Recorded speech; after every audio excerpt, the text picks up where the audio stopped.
नमस्कार साथियों, मैं दिनेश मिर्दा, उज्जवल क्लासेज नागौर से। कैसे हैं आप? आशा करता हूँ कुशल मंगल होंगे और बढ़िया तरीके से नोट्स बना रहे होंगे। आज बहुत ही प्यारा टॉपिक पढ़ने वाले हैं जो आप कोई भी कंपटीशन का एग्जाम दोगे सबकी दृष्टि से इम्पोर्टेंट रहेगा। राजस्थान की कला संस्कृति के अंदर हम एक टॉपिक पढ़ने वाले हैं और वो है राजस्थान की प्रमुख जनजातियां। और दावा है मेरा, एक सिस्टम में इस टाइप से मैं आपको पढ़ाऊंगा कि आप लाइफ में कभी भूलेंगे नहीं।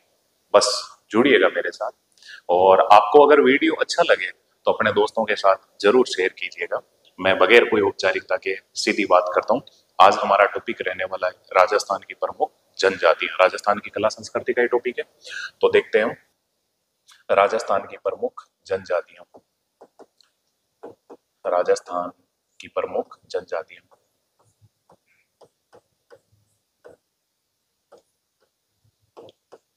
जनजातियां तो ये जो राजस्थान की प्रमुख जनजातियां हैं, कुछ थोड़ी सी मैं व्यू रचना बनाने वाली कुछ बात करूंगा, फिर उसके बाद में बात करते हैं।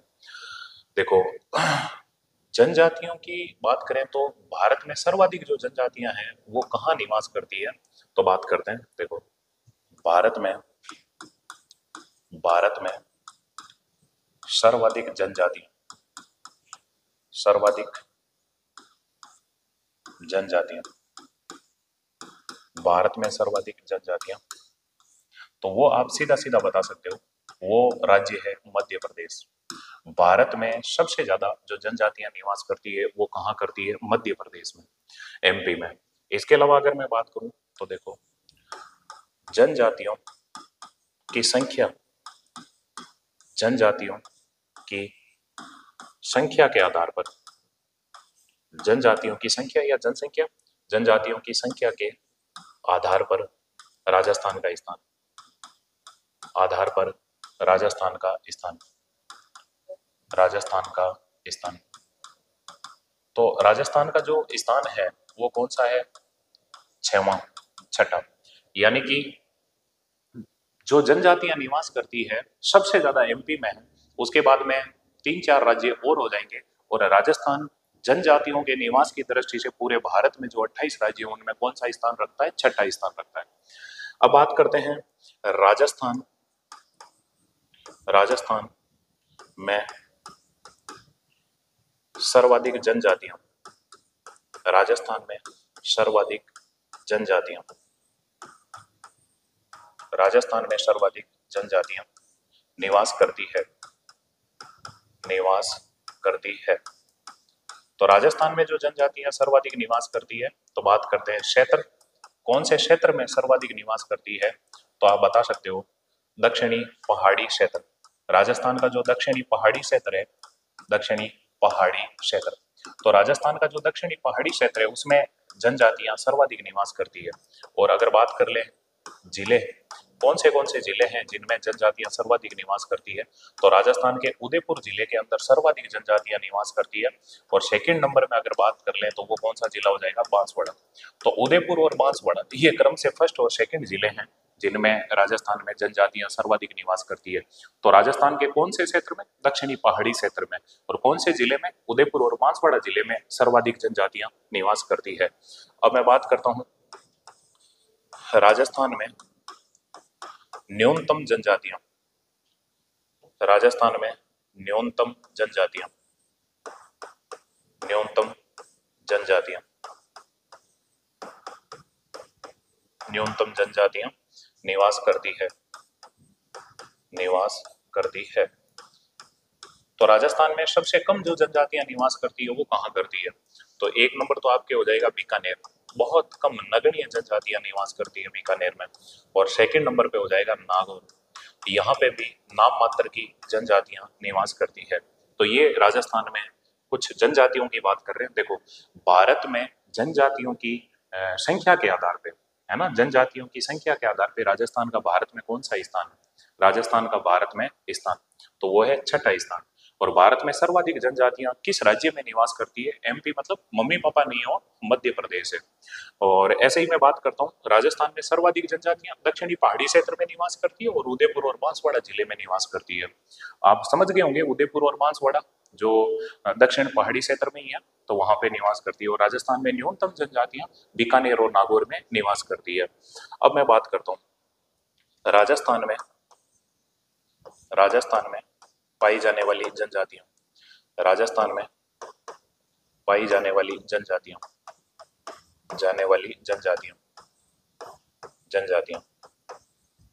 तो राजस्थान में मुख्य रूप से जो जनजातियां पाई जाती है वो कौन सी है, तो उनके मैं नाम लिखने का प्रयास करूंगा, तो आप देखने का प्रयास करें राजस्थान में जो भी जनजातियां हैं वो कौन सी है। तो देखो, राजस्थान में पाई जाने वाली जनजातियां, तो बात कर लेते हैं, आप देखने का प्रयास करें। एक तो है भील जनजाति, भील। इसके अलावा है मेणा जनजाति, मेणा।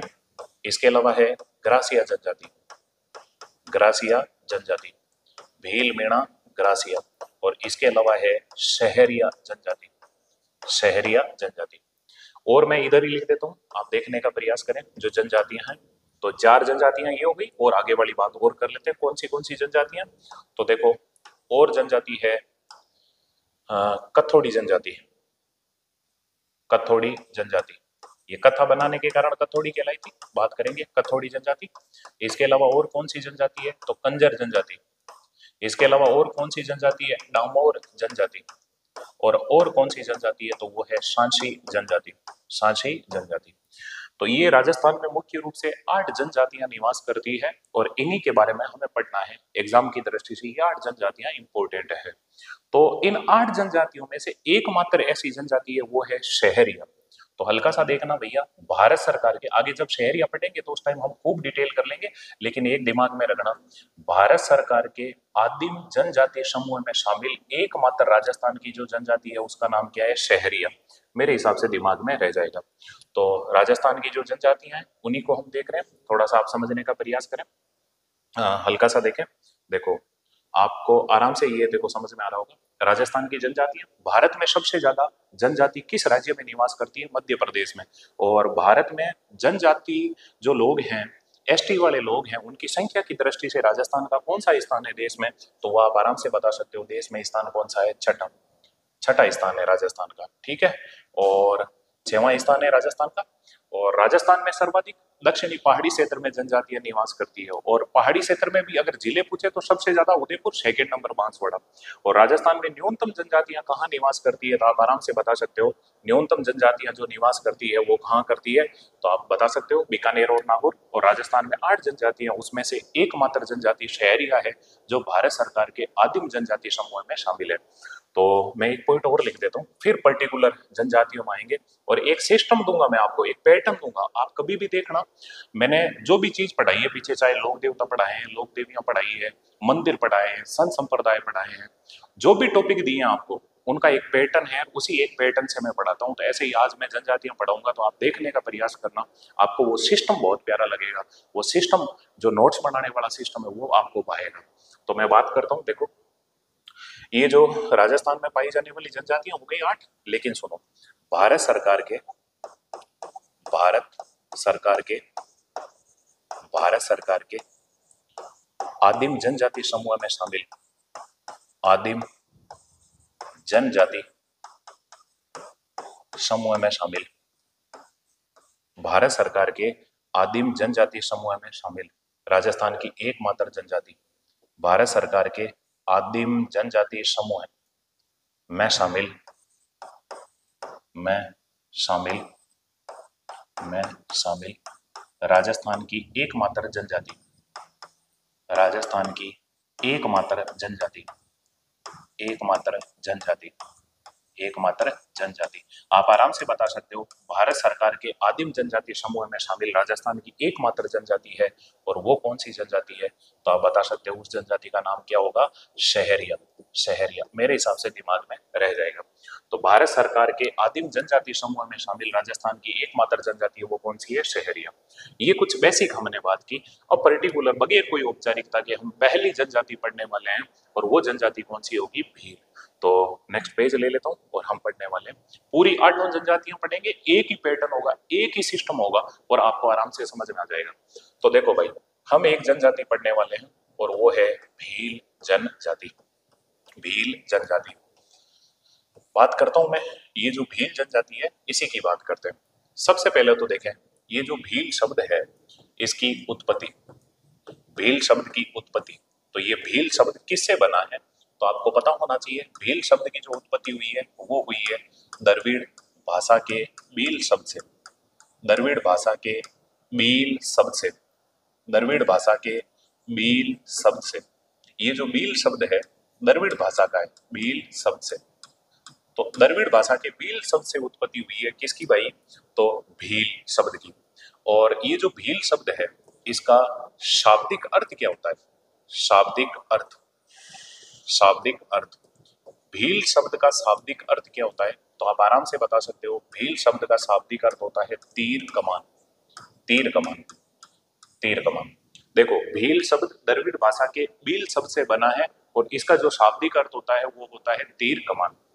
अब मैं बात करता हूं, ये जो भील है इसी की बात करता हूं, उत्पत्ति, शाब्दिक अर्थ। और अब हम चर्चा करने वाले हैं इन्हीं भीलों में। तो देखो परिभाषा, परिभाषा यानी कि परिभाषा मतलब ये जो भील शब्द है इसके बारे में मैं कुछ चर्चा करता हूँ, भील शब्द कैसे बना है। तो आप देखने का प्रयास करें, आप आराम से समझ पाएंगे भील शब्द कैसे बना। तो सुनो, धनुष बाण, धनुष बाण, धनुष बाण ओब्लिक तीर कमान चलाने में, धनुष बाण या तीर कमान चलाने में निपुण व्यक्ति, निपुण ओब्लिक दक्ष व्यक्ति, निपुण ओब्लिक दक्ष व्यक्ति भील कहलाए, भील कहलाए, भील कहलाए। आप नोट्स बढ़ाते चलना साथ में, आपको हर बात देखने को मिलेगी और सिस्टम से देखने को मिलेगी, आप आराम से याद रह जाएगा। देखो भील शब्द की उत्पत्ति द्रविड़ भाषा के भील शब्द से हुई है और इसका शाब्दिक अर्थ क्या होता है, तीर कमान। और भील शब्द की परिभाषा क्या होगी, धनुष बाण या तीर कमान चलाने में निपुण या दक्ष व्यक्ति क्या कहलाए, भील कहलाए। यहां तक तो आपके क्लियर है। अब बात करता हूं, ये जो भील शब्द है मतलब भील जनजाति है इसके बारे में हम देखते हैं। तो देखने का प्रयास करें इन भीलों के बारे में, कथन, कथन। तो इन भीलों के बारे में कथन किसने क्या क्या कहे हैं तो मैं बात करता हूं, देखने का प्रयास करें। इन भीलों को वन पुत्र किसने कहा, वन पुत्र, ये प्रश्न पूछ लेते हैं। भीलों को वन पुत्र किसने कहा है तो वो हमारे घोड़े वाले बाबा कर्नल जेम्स टोड, घोड़े वाले बाबा, मैंने शॉर्ट में लिखा है टोड, टोड ने भीलों को क्या कहा है, वन पुत्र। इसके अलावा मैं बात करूं तो देखने का प्रयास करें, ये जो भील हैं इनको निषाद भी कहा गया है, निषाद। तो आपको याद रखना है भीलों को निषाद कहां पे कह रखा है तो दिमाग में रखें महाभारत। तो ये प्रश्न पूछ लेते हैं, भीलों को महाभारत में क्या कहा है, निषाद, और कर्नल जेम्स टोड ने क्या कहा है, वन पुत्र। ये वही कर्नल जेम्स टोड है जिन्हें घोड़े वाला बाबा भी कहते हैं, घोड़े वाला बाबा। आप जानते हो राजस्थान के इतिहास का पितामह या राजस्थान के इतिहास का जनक कौन है, कर्नल जेम्स टोड। तो ये भील हैं और मैं बात करता हूं इन भीलों का प्रमुख अस्त्र, प्रमुख अस्त्र।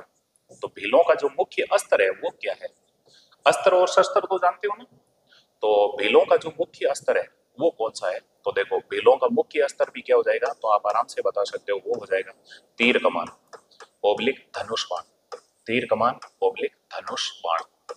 आराम से याद रह जाएगा।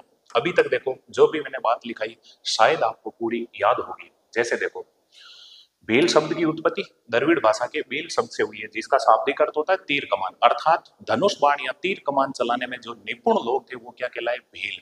अब भीलों के बारे में मैं बात करूं तो इनको वन पुत्र किसने कहा, कर्नल जेम्स टोड ने। इनको निषाद किसमें कह रखा है, महाभारत में। और इनका प्रमुख अस्त्र कौन सा हो गया तो आप बता सकते हो तीर कमान या धनुष बाण।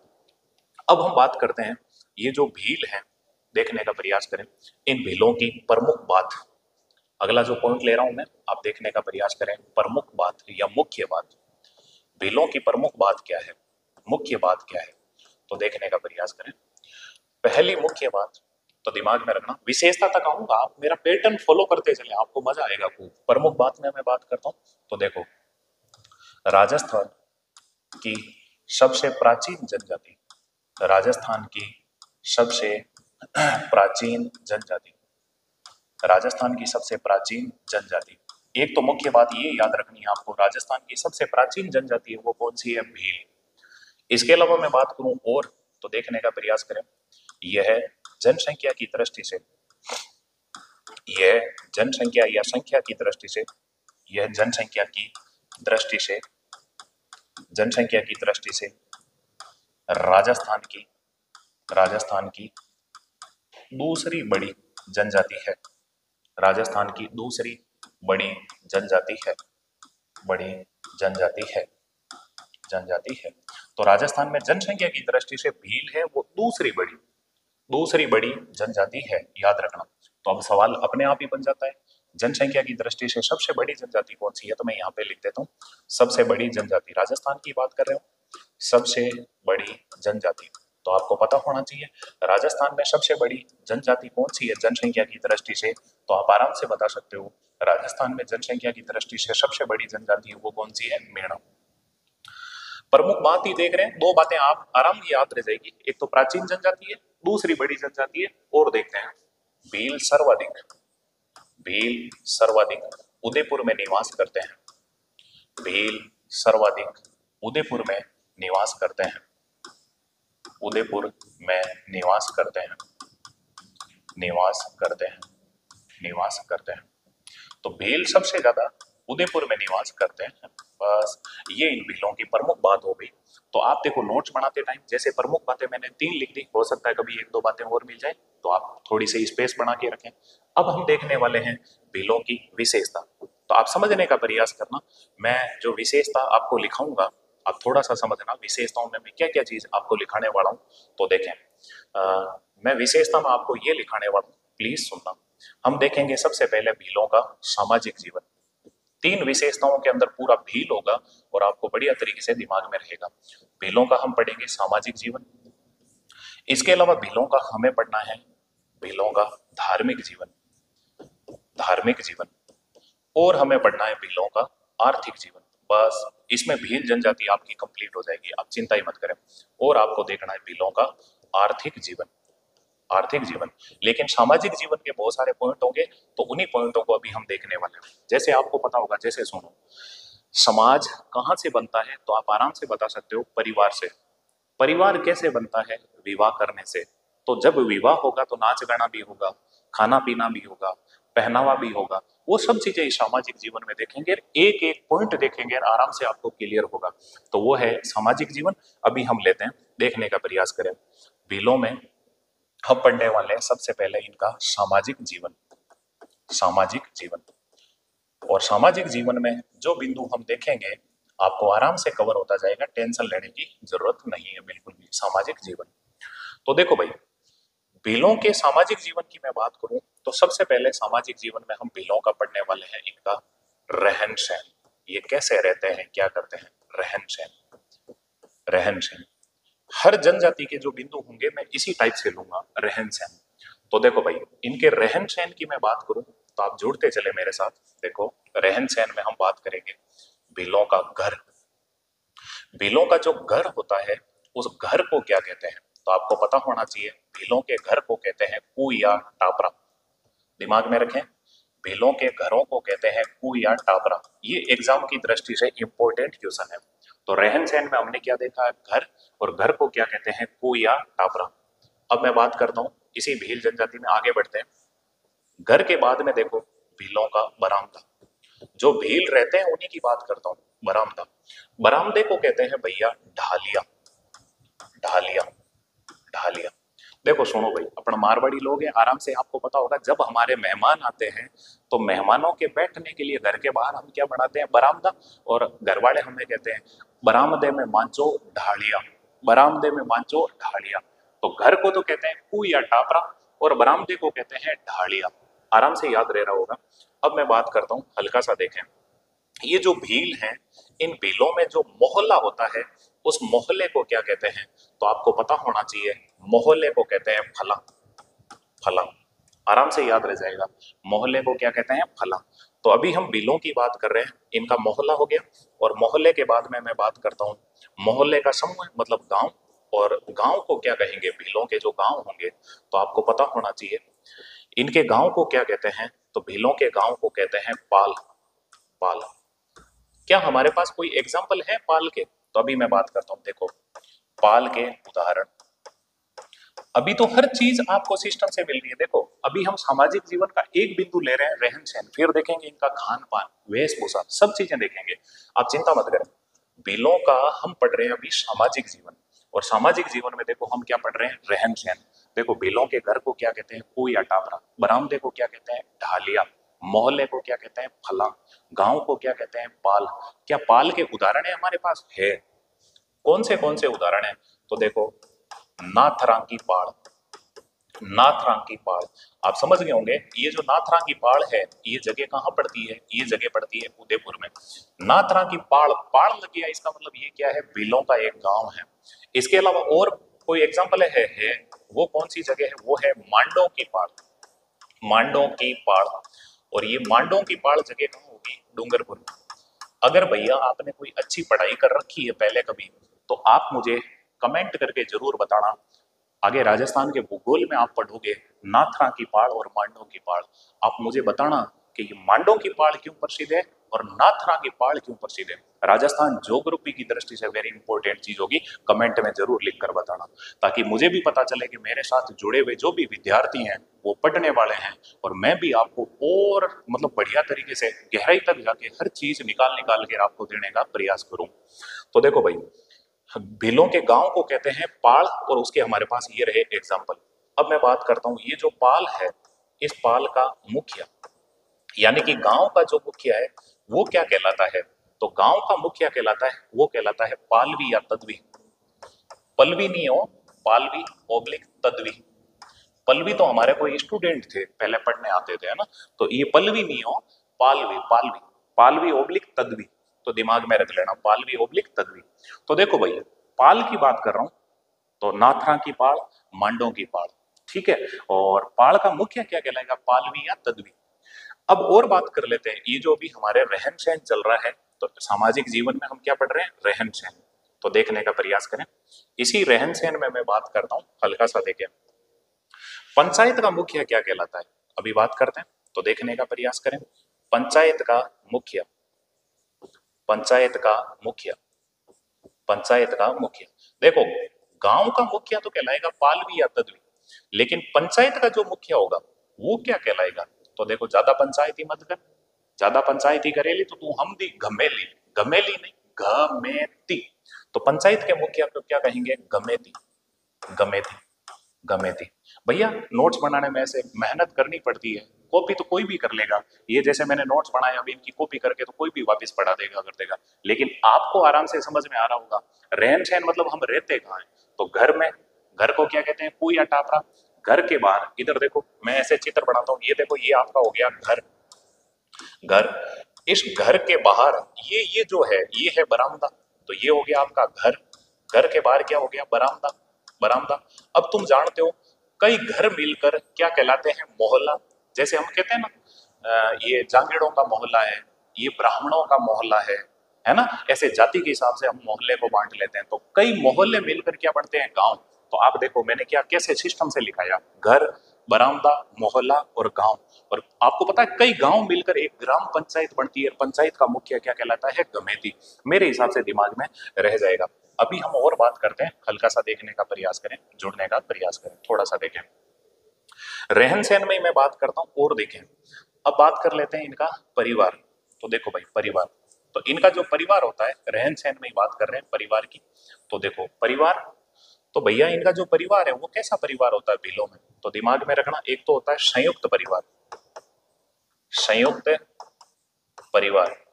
इनका जो परिवार होगा वो कैसा होगा? संयुक्त परिवार। तथा, तथा पितर शतात्मक, यानी कि पिताजी की चलेगी, मम्मी की नहीं चलेगी तुम्हारी तरह, है ना? पितर शतात्मक, पितर शतात्मक। हाँ भाई, अब समय आ गया, आपको पता होगा अभी हमारा समाज कैसा है। आप बाजू चढ़ा के मत कह देना पितर शतात्मक नहीं है। आप देखो, आप भामाशाह कार्ड देखो, उसमें घर की मुखिया कौन है? महिला। चलती किसकी है? महिला की। तो ऐसे ही सुन ले, बिलों में चलती किसकी है? पुरुषों की। तो पिताजी घर के मुखिया हैं, इसलिए समाज कैसा है? पितर शतात्मक समाज। और ज्वाइंट फैमिली में रहते हैं, संयुक्त परिवार है। तो ये अभी हमने सामाजिक जीवन में बिलों का क्या देखा है? रहन सहन। आपके समझ में आ रहा होगा। रहन सहन के बाद में हम पढ़ने वाले हैं, अभी सामाजिक जीवन ही पढ़ रहे हैं। तो आप देखें, अब हम बिलों का पढ़ेंगे खान पान। रहन सहन के बाद में हम क्या देखेंगे, खान पान। तो देखने का प्रयास करें, हम बिलों का देखने वाले हैं खान पान।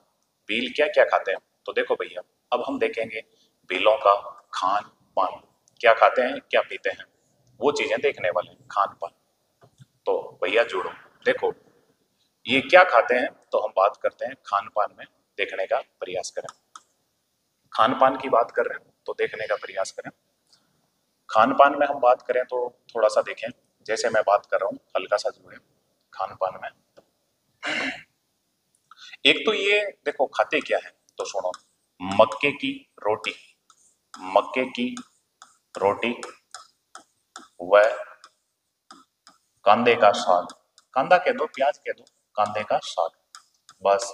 एक तो इनको ये चीज प्रिय है, मक्के की रोटी खा लेंगे, कांदे का साग खा लेंगे। अब आप सोचें और ये क्या पीते हैं, तो हल्का सा सुने, ये पीते हैं भैया, एक तो पीते हैं ताड़ का रस, ताड़ का रस, इनको पेय पदार्थ में ताड़ का रस इनको बहुत प्रिय है। इसके अलावा और क्या पीते हैं ये, तो आपको पता होना चाहिए, और पीते हैं ये महुआ की शराब, महुआ की शराब। और ये जो महुआ से बनी हुई जो शराब होती है, महुआ आपको पता होगा एक पेड़ है, उसके फूलों से चुन चुन के शराब बनाई जाती है। और महुआ की बनी शराब को ये क्या कहते हैं आदिवासी लोग, आदिवासी लोग कहते हैं मावड़ी। आहा, शराब क्या मिल गई इनको, मावड़ी मिल गई है ना। तो दिमाग में रखना, महुआ की शराब पीते हैं जिसे क्या कहते हैं मावड़ी। अब तुम्हें ये पता होना चाहिए, मैं बात कर देता हूं हल्का सा देखें। अगर आपसे पूछ ले महुआ के सर्वाधिक वृक्ष, महुआ के सर्वाधिक वृक्ष, सर्वाधिक वृक्ष किस अभ्यारण्य में पाए जाते हैं, किस अभ्यारण्य में, किस अभ्यारण्य में पाए जाते हैं, अभ्यारण्य में पाए जाते हैं, अभ्यारण्य में, है ना। तो आप आराम से बता सकते हो महुआ के जो सर्वाधिक वृक्ष हैं वो किस अभ्यारण्य में पाए जाते हैं, तो वो है सीता माता अभ्यारण्य। कौन सा अभ्यारण्य हो जाएगा, तो आप आराम से बता सकते हो सीता माता अभ्यारण्य। थोड़ा सा देखें जुड़े, अभ्यारण्य का नाम क्या हो जाएगा, सीता माता अभ्यारण्य, सीता माता अभ्यारण्य, अभ्यारण्य। तो अब बात कर लेते हैं ये जो सीता माता अभ्यारण्य है ये कौन से स्थान पर पड़ता है, तो आप आराम से जानते हो सीता माता जो अभ्यारण्य है वो कहाँ पे पड़ता है, वो पड़ता है प्रतापगढ़, प्रतापगढ़। अब यहाँ पे मैं थोड़ी सी चर्चा करूंगा क्योंकि मेरी आदत है, हल्का सा देखने का प्रयास करें। सीता माता अभ्यारण्य में एक तो पाए जाते हैं कौन से वृक्ष, महुआ के वृक्ष, और एक पाए जाते हैं सागवान के वृक्ष। और यहाँ पे क्या देखने को मिलता है, यहाँ पे पाया जाता है आपको पता होगा उड़न गिलेरी, और क्या पाया जाता है खड़मोर, और यहाँ बहने वाली नदी का नाम क्या है, करम मोचिनी नदी।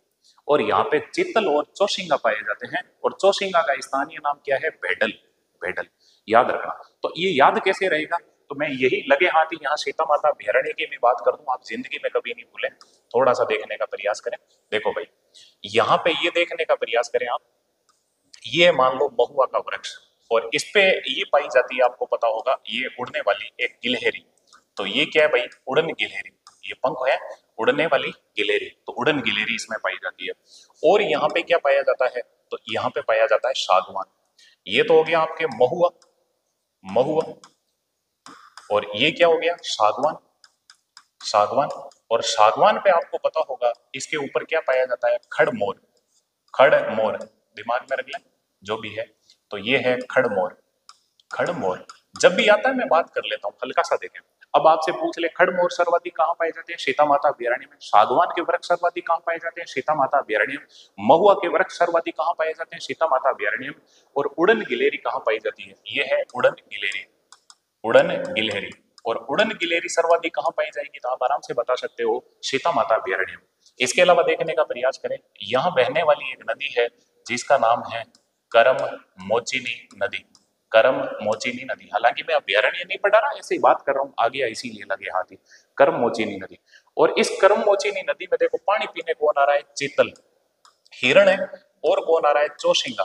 और चौसिंगा का स्थानीय नाम क्या है, बेडल, बेडल।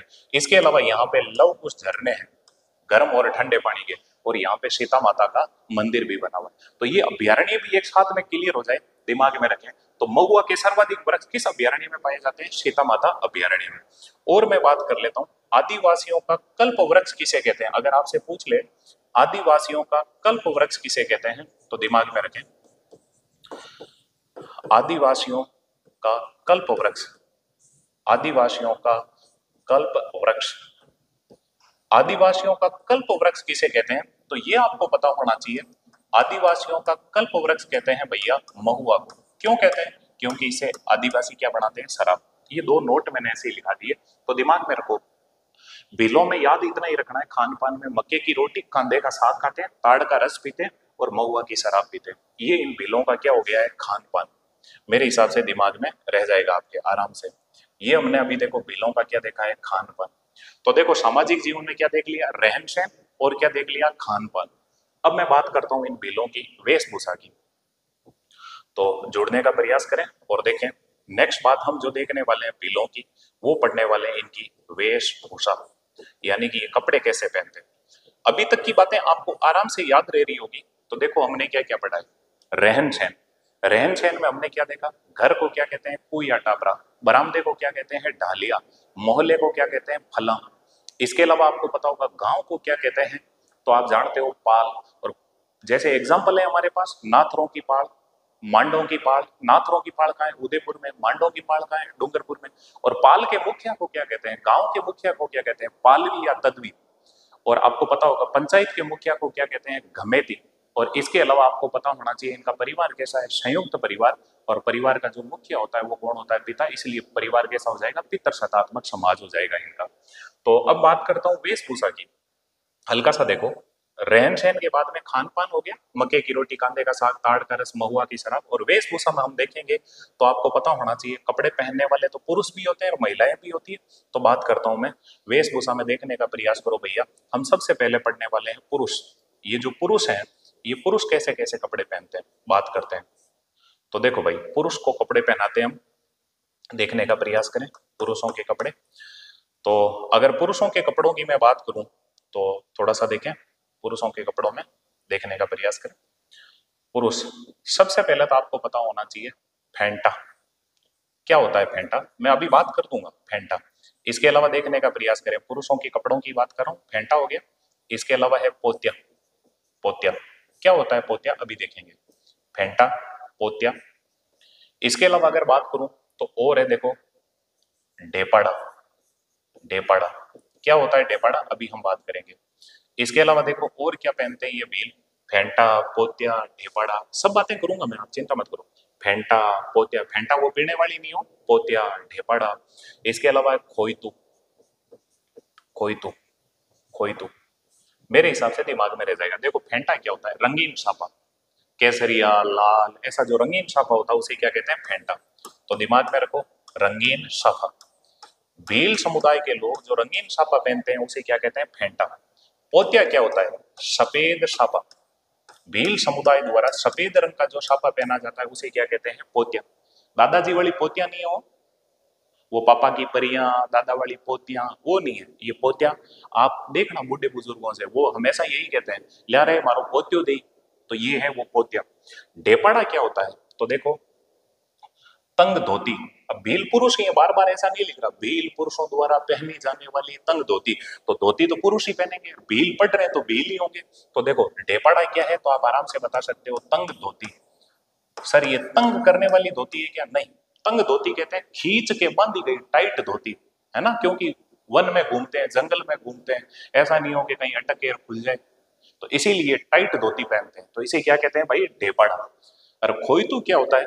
तो देखो मैं सीधा ही लिख दूं लंगोट, कमर पे पहनी जाने वाली लंगोट। आपको दिमाग में रखना है लंगोट। लंगोट तो कमर पे पहनेंगे, तो लंगोट को क्या कहते हैं? खोईतू। आराम से याद रह जाएगा। भील पुरुषों द्वारा कमर पर पहनी जाने वाली लंगोट होती है, उसे क्या कहते हैं? खोईतू। काटी खोई दी तू आंखों दी तेमल फेरा फिरे, मारवाड़ी में कहें तो तेमल। तेमल आप समझ गए ना, lungi dance, lungi dance, lungi dance, वही लुंगी डांस। तो उसे क्या कहेंगे? खोईतू। डेपाड़ा धोती, खोईतू तेमल, समझ गए। इसके अलावा पोतिया सफेद साफा और फेंटा रंगीन साफा। और मैं बात करता हूं, देखो इन पुरुषों की वेशभूषा में हम देखते हैं, तो जुड़िएगा मेरे साथ और बात करता हूं। एक होता है भालू, नोट भालू, बट फालू, ये फालू क्या होता है? साड़ी के फाल सा मैच किया, अरे वो नहीं है, फालू की बात करता हूं, देखने का प्रयास करें ये फालू क्या होता है। तो सुनो भाई, कमर पे बांधा जाने वाला अंगोछा, फालू क्या है? तो देखो, कमर पर बांधा जाने वाला अंगोछा, कमर पर बांधा जाने वाला अंगोछा, बांधा जाने वाला अंगोछा, जाने वाला अंगोछा, अंगोछा, अंगोछा, आपको आराम से याद रह जाएगा। देखो वो जो भी काम करते हैं ना, तो यहाँ पे खींच के कमर पे अंगोछा बांध लेते हैं, तो उसे क्या कहते हैं? फालू। ये पुरुषों के कपड़े हैं जो पूछे जा सकते हैं। रंगीन साफे को क्या कहेंगे? फेंटा। सफेद साफे को क्या कहेंगे? पोतिया। धोती को क्या कहेंगे? तो आप आराम से बता सकते हो, धोती को क्या कहते हैं? ढेपाड़ा। ढेपाड़ा, ढेपाड़ा, 2-3 बार वर्डों को बोलना, धोती। इसके अलावा अगर हमसे आपसे पूछ ले, लंगोट को क्या कहते हैं? खोईतू। लंगोट पहनो खोईदी तू, है ना। और इसके अलावा अगर आपसे पूछ ले, कमर पे बांधा जाने वाला अंगोछा क्या कहलाता, तो वो क्या कहलाएगा? फालू। ये वेशभूषा में पुरुषों की वेशभूषा हो गई। तो मैं इधर लिख देता हूं महिला, हल्का सा देखें, पुरुष के बाद में आप नीचे लिख लेना, आप नीचे लिख लेना, मैं इधर लिख देता हूं महिला। तो आप समझने का प्रयास करें, महिला। आप तो नीचे नीचे लिखते चलना, खुलापन जितना नोट्सों में होगा उतना ही बढ़िया रहेगा। ये पुरुषों के कपड़े हो गए, अब महिलाओं के कपड़े देखते हैं, थोड़ा सा देखने का प्रयास करें। महिला कैसे कैसे कपड़े पहनती है, तो उनकी बात कर लेते हैं, हल्का सा देखो भाई। तो महिलाओं की बात करूं तो महिला कैसे कैसे कपड़ा पहनती है, तो देखो महिलाओं के कपड़ों की हम बात कर लेते हैं। देखो भाई, एक तो है कच्छाऊ, कच्छाऊ, थोड़ा सा देखें, कच्छाऊ, कच्छाऊ, कच्छाऊ।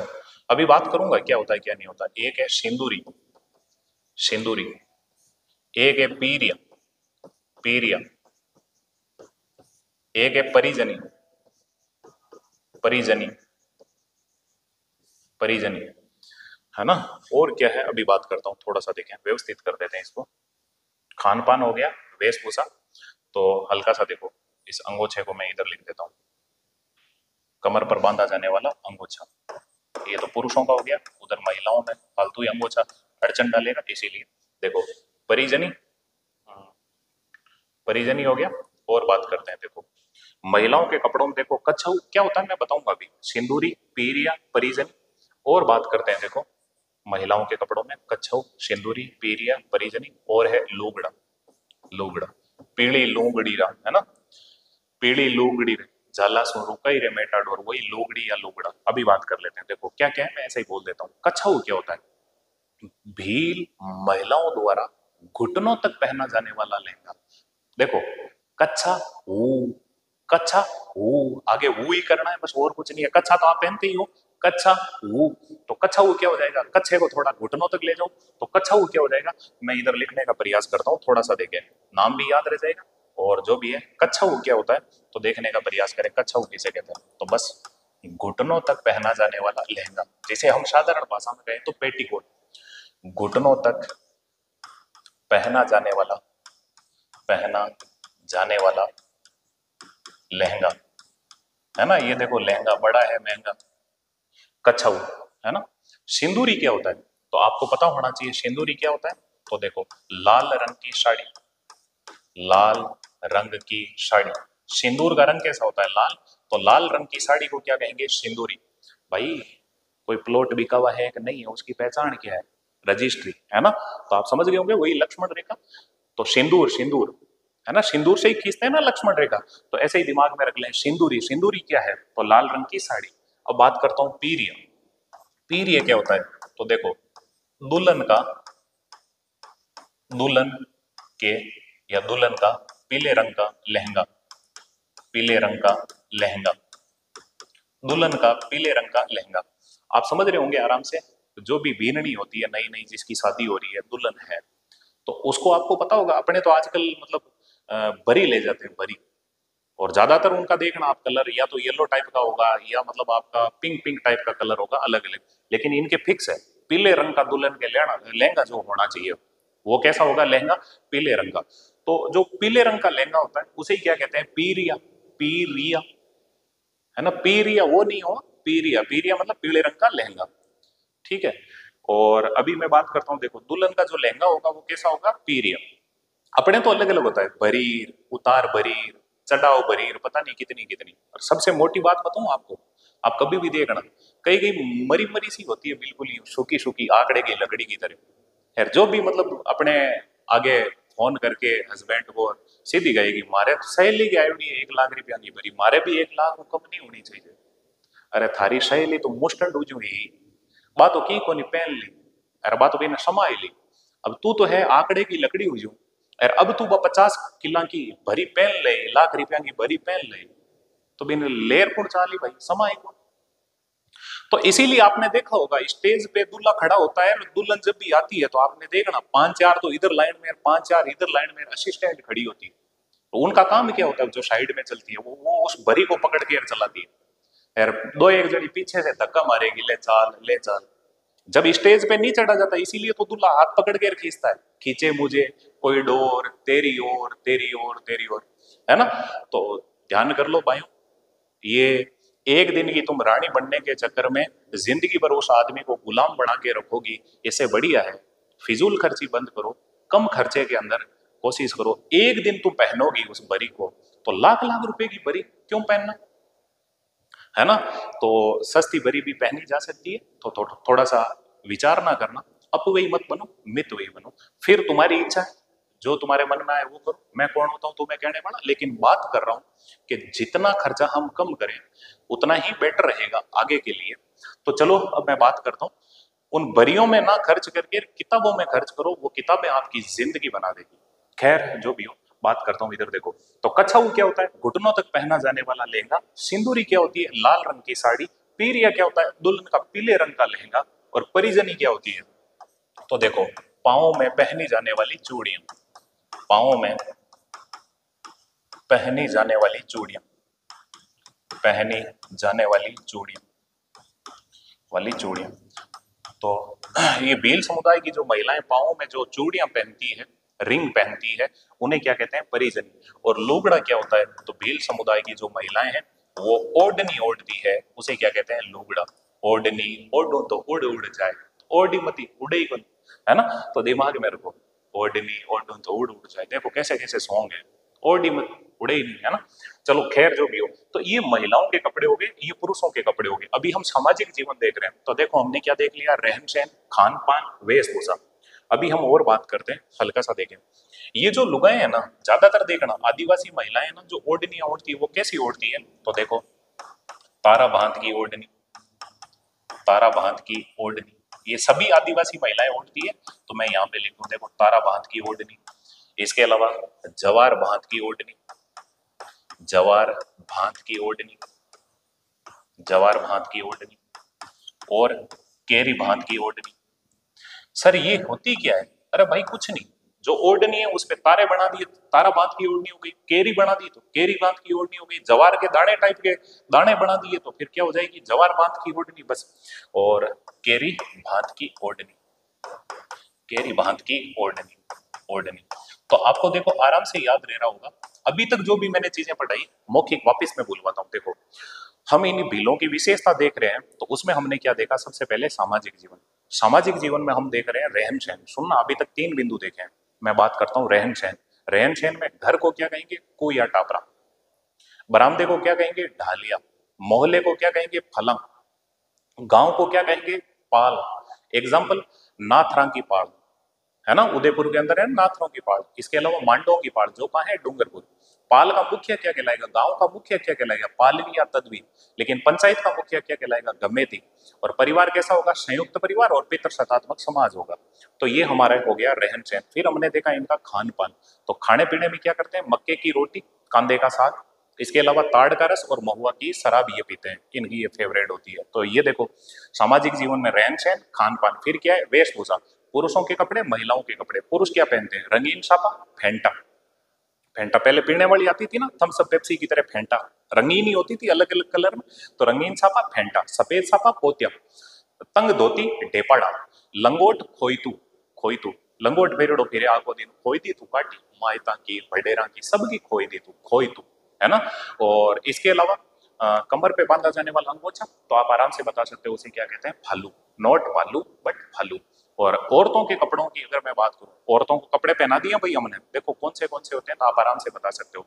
सबसे पहले तो देखो कच्छा ऊ, है ना, कच्छा तो पहन लिया, उसको लंबा कर दो घुटनों तक, कच्छा ऊ तो घुटनों तक पहना जाने वाला लहंगा। सिंदूरी तो आप बता सकते हो लाल रंग की साड़ी। पीरिया तो दुल्हन का पीले रंग का लहंगा। परिजनी पांव में पहनी जाने वाली चूड़ियां। और लुगड़ा तो ओढ़नी, उसे क्या कहेंगे, लुगड़ा। लेकिन आदिवासी महिलाएं कैसी ओढ़नियां ओढ़ती है, तो आपको पता होना चाहिए, तारा बांध की, केरी बांध की, जवार बांध की, ऐसी ओढ़नियां आदिवासी महिलाएं ओढ़ती है। तो ये अभी हमारे खान पान हो गया, वेशभूषा हो गया। इसके बाद में मैं बात करूं खान पान वेशभूषा के बाद में, तो देखने का प्रयास करें और हमें क्या देखना है, तो देखो खान पान वेशभूषा। अब हम देखेंगे इनकी भाषा शैली, भील क्या बोलते हैं क्या नहीं बोलते हैं। तो देखो भाषा शैली, भीलों की भाषा शैली, तो ये कौन सी बोली बोलते हैं, तो भाषा शैली में मैं सीधी बात करूंगा, हल्का सा देखें तो भील समुदाय के जो भी लोग होंगे, मैं सीधी सीधी शॉर्ट में बात करूंगा, ये बोली बोलते हैं वागड़ी या भीली, वागड़ी या भीली बोली, भीली बोली। तो आपको एक तो ये पता होना चाहिए, ये जो वागड़ी या भीली बोली है, ये किसकी उपबोली है ना, तो आपको पता होना चाहिए, या किसकी मिश्रित बोली है, मिश्रित। तो आपको ये पता होना चाहिए, ये वागड़ी या भीली बोली वेरी इंपॉर्टेंट है, आगे हम देखेंगे ये किसकी मिश्रित है, तो आप बता सकते हो गुजराती, गुजराती व मारवाड़ी, गुजराती व मेवाड़ी की मिश्रित बोली होगी, मेवाड़ी की मिश्रित बोली। और इसके अलावा उपबोली, ये वागड़ी किसकी उपबोली है, तो आप आराम से बता सकते हो मारवाड़ी की उपबोली, मारवाड़ी की उपबोली, मारवाड़ी की उपबोली। मेन भाषा मारवाड़ी है, मारवाड़ी की ये उपबोली है। देखो वागड़ी बोली वागड़ क्षेत्र में बोली जाती है, भीलों द्वारा बोली जाती है, इसी कारण इसे क्या कहते हैं, भीली बोली। तो ये इनकी भाषा शैली हो गई। तो देखो रहन सहन, खान पान, वेशभूषा, और हमने क्या देख लिया है, भाषा शैली, मेरे हिसाब से दिमाग में रह जाएगा। अब हम देखते हैं इनके विवाह, सामाजिक जीवन नहीं देख रहे हैं अभी, इनका करवा देते हैं विवाह, विवाह। तो आप देखने का प्रयास करें, विवाह की मैं बात करता हूँ बिलों में, तो आपको पता होना चाहिए, देखो इनमें इनमें बाल विवाह, छोटे छोटे टाबरों को थड़के पे बिठा बिठा के शादियां करवा देते हैं, बाल विवाह, विधवा विवाह, विधवा विवाह, बिल्कुल इस जनजाति में विधवा का विवाह हो जाता है वापिस, बाल विवाह, विधवा विवाह। इसके अलावा अगर मैं बात करूं तो और कौन सा होता है, तो देखो सह पलायन विवाह, सह पलायन विवाह प्रचलित है, सह पलायन विवाह प्रचलित है। सर ये सह पलायन विवाह क्या होता है, 9 2 11, बस और क्या, सह पलायन विवाह प्रचलित है, प्रचलित है, ठीक है। तो सह पलायन विवाह समझ गए होंगे आराम से। तो 9 2 11 वाला वो विवाह। तो देखो बाल विवाह होता है, विधवा विवाह होता है, सह पलायन विवाह प्रचलित है। इसके अलावा देखो इनके ब्याह की और बात करता हूं, तो देखो जो दूल्हा होता है, दूल्हा, उसे क्या कहते हैं, दूल्हे को कहते हैं हरज, हरज। हल्का सा देखो जो बींद होता है उसे क्या कहते हैं, हरज। इसके अलावा बात करता हूं दुल्हन, इनके जो दुल्हन होती है, बीननी होती है, उसे क्या कहते हैं, उसे कहते हैं लाडी, है ना। कोई भी बीननी बने ठाठा है कितनी लाडी। फिर कई बार जो भी मतलब जिस लड़की की शादी होती है उसकी सहेलियां भी कहती है देख देख दूसरी सहेलियों को, लड़कियों को लड़कियों से ईर्ष्या होती है। रामधारी सिंह दिनकर कहते हैं ईर्ष्या तूने गई मेरे मन से, इन लुगाइयों की ईर्ष्या कभी खत्म नहीं होती। अब सच में, झूठ नहीं कह रहा, सच्ची बात है, कभी भी देखना इन लुगाइयों को। दूसरी वाली, अगर कोई लड़की या कोई लेडीज अच्छे कपड़े पहन के कहीं ब्याह शादी में जेमड़े के लिए जाएगी, तो 5 4 जो औरतें बैठी होगी ना, वो उसे जलस स्टार्ट हो जाएगी। उनमें से ही बैठी एक औरत कहेगी बैगी नेतिन कपड़ा हमदा ही नहीं होते, अरे थारो कहीं लियो नहीं ओपिया ओपिया, तनगढ़ पंचायती तू थारो ध्यान रख, बिन ओपिया नहीं ओपिया अपने आप ही पहनती रहे। लेकिन ये होती है ईर्ष्या। लड़कियां भाई बुरा मत मानना, होती है ना, अब कमेंट में लिख देना, होती है ना लड़कियों को ईर्ष्या एक दूसरे से बहुत ज्यादा।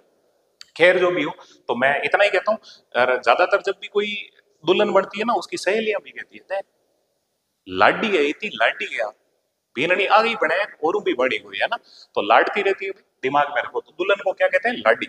इसके अलावा मैं बात करता हूँ, हल्का सा देखने का प्रयास करें, इनमें जो विवाह है उसकी एक रस्म पाई जाती है, तो देखो वो कौन सी रस्म है, तो मैं उसकी बात करता हूँ, हाथी वेंडो, ये हाथी वेंडो क्या होता है? हाथी वेंडो। सुनो भाई, शे को है ज्यादा बोलते हैं उधर, जैसे इसको मान लो छाती, वेंडो मतलब होना। तो आप समझ गए होंगे, जब हरज और लाडी किसी वृक्ष को साक्षी मानकर जब फेरे ले लेते हैं तो उसे क्या कहते हैं? हाथी वेंडो। तो हाथी वेंडो क्या हो जाएगी? एक विवाह की एक रस्म। तो मैं बात कर देता हूं हाथी वेंडो क्या होता है। तो देखो, वृक्ष को साक्षी मानकर, वृक्ष को साक्षी मानकर, वृक्ष को साक्षी मानकर हरज व लाडी द्वारा विवाह करना, विवाह करना। तो कुल मिला के आप समझ गए होंगे, तो ये हाथी वेंडो क्या है? ये एक विवाह की रस्म है। हाथी वेंडो क्या है? विवाह की एक रस्म। तो ये अभी हम कुछ विवाह की बात कर रहे हैं, इसके अलावा देखने का प्रयास करें। और क्या है? दापा प्रथा। जापा प्रथा नहीं कह रहा हो, ब्याह होते ही जापा नहीं होगा, 8-9 महीने का टाइम लगेगा। थोड़ा सा देखो दापा प्रथा क्या होता है। तो सुनो भाई, वर पक्ष के द्वारा, दूल्हे के घर वालों द्वारा जो वधु का मूल्य चुकाया जाता है उसे क्या कहते हैं? दापा प्रथा। और ये भीलों में पाया जाता है, आदिवासियों में लगभग सब में पाया जाता है। तो दापा प्रथा क्या होता है? विवाह से जुड़ा हुआ है, इसीलिए मैं लिख देता हूँ। तो देखने का प्रयास करें। वर पक्ष द्वारा, वर पक्ष द्वारा, वर पक्ष द्वारा वधु मूल्य देना, वधु मूल्य देना, वर पक्ष के द्वारा वधु मूल्य देना, वो क्या कहलाता है? दापा प्रथा। आराम से याद रह जाएगा। तो ये सारी की सारी ब्याह से जुड़ी हुई कुछ बातें थी, मेरे हिसाब से दिमाग में रह जाएगा। यहां तक तो कोई दिक्कत नहीं। अब जैसे देखो, आप खुद समझो, तो ये जो ब्याह हो रहा है, तो विवाह हो रहा है, तो विवाह के अंदर नाच भी होगा। तो अभी हम बात कर लेते हैं नेक्स्ट पॉइंट। अभी सामाजिक जीवन ही देख रहे हैं। तो देखो, अभी हमने क्या देख लिया? रहन सहन, खान पान, है ना, वेशभूषा, भाषा शैली, विवाह। अब मैं बात करता हूँ, हल्का सा देखने का प्रयास करें। विवाह के बाद में देख लेते हैं इनका नृत्य। विवाह के बाद में देखते हैं बिलों का नृत्य। बात करता हूं भाई, देखने का प्रयास करें बिलों में कौन से नृत्य प्रचलित हैं। नृत्य तो मैंने शॉर्ट वीडियो बना रखा है, आपको पता होगा, तो उसमें भी आप देख सकते हो बिलों के जो नृत्य हैं वो कौन से। तो देखो, आप आराम से भील क्या करेंगे? युद्ध। तो देखो, एक तो नृत्य हो जाएगा युद्ध नृत्य, युद्ध नृत्य। इसके अलावा और कौन सा नृत्य हो जाएगा? गुमरा नृत्य, गुमरा नृत्य। और कौन सा हो जाएगा? गौरी नृत्य। इसको राई नृत्य भी कहते हैं, गौरी नृत्य। इसके अलावा गेर नृत्य, गेर नृत्य। और इसके अलावा द्विचकी नृत्य, द्विचकी नृत्य। आप समझने का प्रयास करें, इसको मैं एक लाइन में बताने का प्रयास करता हूं थोड़ा सा, ताकि तुम्हें याद हो जाए। देखो, युद्ध में गुमरा करके गौरी के घेर गायो, बिन कहीं आई हिचकी। तो आराम से याद रह जाएगा, युद्ध में गुमरा करके गौरी के घेर गायो, बिन कहीं आई हिचकी। वैसे भी सुनो, भील आपको पता है तीर कमान वाले हैं, तो वो क्या करेंगे? युद्ध, युद्ध करेंगे। तो युद्ध में किसी को केला बनाएंगे, गुमरा करेंगे। तो युद्ध में गुमरा करके गौरी के घेर गायो, बिन कहीं आई हिचकी। द्विचकी, द्विचकी हिचकी से अपने आप निकल जाएगा। फिर देखो और इनके कौन से नृत्य हैं। तो देखो, अब जब युद्ध हो रहा है और युद्ध में एक टाबर बार बार जिद पकड़ रहा है, टाबर कह रहा है कि मैं तो खेलने जाऊंगा, और उसकी मम्मी कह रही है ना, युद्ध के अंदर पागल हाथी है, और उस हाथी को मनाने के लिए लोग लाठी फेंक रहे हैं, तो रमन ने मत जा। तो देखो, अभी मैं बताता हूं, और देखो और नृत्य कौन सा है। तो देखो, हाथी मना नृत्य, हाथी मना नृत्य, ठीक है। इसके अलावा नृत्य, नृत्य बार बार नहीं लिख रहा, हाथी मना नृत्य, लाठी नृत्य, लाठी नृत्य, बगोरिया नृत्य, बगोरिया नृत्य। इसके अलावा देखो रमणी नृत्य, और देखो नेजा नृत्य। ये भील मेढ़ों का सम्मिलित रूप से किया जाने वाला नृत्य। हालांकि नृत्य टॉपिक हम अलग से पढ़ेंगे, उसमें बहुत डिटेल में हम बातें करेंगे इन सब की। हाथी मना क्या होता है मैं ऐसे ही बता देता हूँ। विवाह के अवसर पर भील पुरुष के द्वारा घुटने के बल बैठकर तलवार को घुमाते हुए किया जाने वाला नृत्य कौन सा होता है? हाथी मना नृत्य। नृत्यों में हम डिटेल में बात करेंगे, अभी मैं इतनी बात कर रहा हूँ। तो देखो, याद कैसे रखो, हाथी ने, मनाऊ ने, लाठी, बगारिया, रमन ने, नेजा, करमड़ा थारा भी फूट सके। हाथी ने, मनाऊ ने, लाठी, बगारिया, रमन ने, नेजा। पागल हाथी है, उसको मनाने के लिए लोग लाठियां फेंक रहे हैं, तो रमन ने मत जा। तो देखो, हाथी ने, मनाऊ ने, लाठी, बगारिया, रमन ने, नेजा। ये बिलों के नृत्य है, दो ट्रिक में याद रह जाएंगे। और भी मैं बता देता हूँ एक दो नृत्य, और कौन सा नृत्य है बिलों के। तो देखो, एक है इनका शुक्र मुखौटा नृत्य, सुअर का मुखौटा पहन के नृत्य करेंगे तो कौन सा हो जाएगा? शुकर मुखौटा नृत्य, शुकर मुखौटा नृत्य, मुखौटा नृत्य, शुकर मुखौटा नृत्य। सुअर का मुंह पहन के नृत्य करेंगे और कौन सा हो जाएगा? और हो जाएगा गोसाई नृत्य, गोसाई नृत्य, गोसाई नृत्य। और कौन सा हो जाएगा? साध नृत्य, साध नृत्य। और कौन सा हो जाएगा? ढेंकण नृत्य, ढेंकण नृत्य। कभी पूछ ले भाई, दिमाग में रखना, ढेंकण नृत्य, न लिख दो या हणे लिख दो, ढेंकण नृत्य, ढेंकण नृत्य। ये सब भीलों के नृत्य हैं। अब देखो ये चीजें तुम्हारे नृत्य में भी काम आ जाएगी। अब प्रश्न पूछते हैं निम्न में से भीलों का नृत्य नहीं है तो दो स्टेप में याद रह जाएगा, फिर अपने आप ही याद रह जाएगा, कोई दिक्कत नहीं है। जैसे सबसे पहले युद्ध में कुमरा करके गौरी के घेर गलियो बिन कहीं आई हिचकी, तो ये 5 हो गए। इसके अलावा देखो हाथी ने, मनऊ ने, लाठी, बगारी, रमन ने, नेजा, ये 10 हो गए। और फिर देखो शुकर का मुखौटा, गोंसाई, साध और कौन सा हो जाएगा? ढेंकड़। ये भीलों के नृत्य, आराम से याद रह जाएगा। तो नृत्य है। इसके अलावा मैं बात कर लेता हूँ, देखो भीलों के नृत्यों में ही हम बात कर रहे हैं, अभी देखने का प्रयास करें, थोड़ा सा जुड़े। देखो नृत्य, नृत्यों के बाद में हम बात कर लेते हैं इन्हीं भीलों के नाट्य। नाटक कौन से करते हैं भील? तो भीलों का आपको पता होगा जो फेवरेट नाट्य है, सभी नाट्यों का मेरु नाट्य है, उसको भी देख लेते हैं। नाट्य, भील समुदाय का जो नाट्य है उसका नाम क्या है? तो आप जानते हो उसका नाम है गौरी ओब्लिक राई नाट्य, गौरी ओब्लिक राई नाट्य। तो गौरी या राई नाट्य मैं बात करता हूँ। ये जो गौरी ओब्लिक राई नाट्य है, आपको पता होगा कितने दिन? ये रक्षाबंधन के अगले दिन से स्टार्ट होता है। कितने दिन? तो आप बता सकते हो 40 दिन तक ये चलता है, 40 दिन। तो सबसे लंबे समय तक चलने वाला ये नाटक है गौरी या राई नाट्य। और इसकी विशेषता, तो विशेषता में इतना ही याद रखना है, सभी नाट्यों का, ये लोक नाट्यों का मेरु नाट्य, ऐसे लिख दो, यह है लोक नाट्यों का मेरु नाट्य है।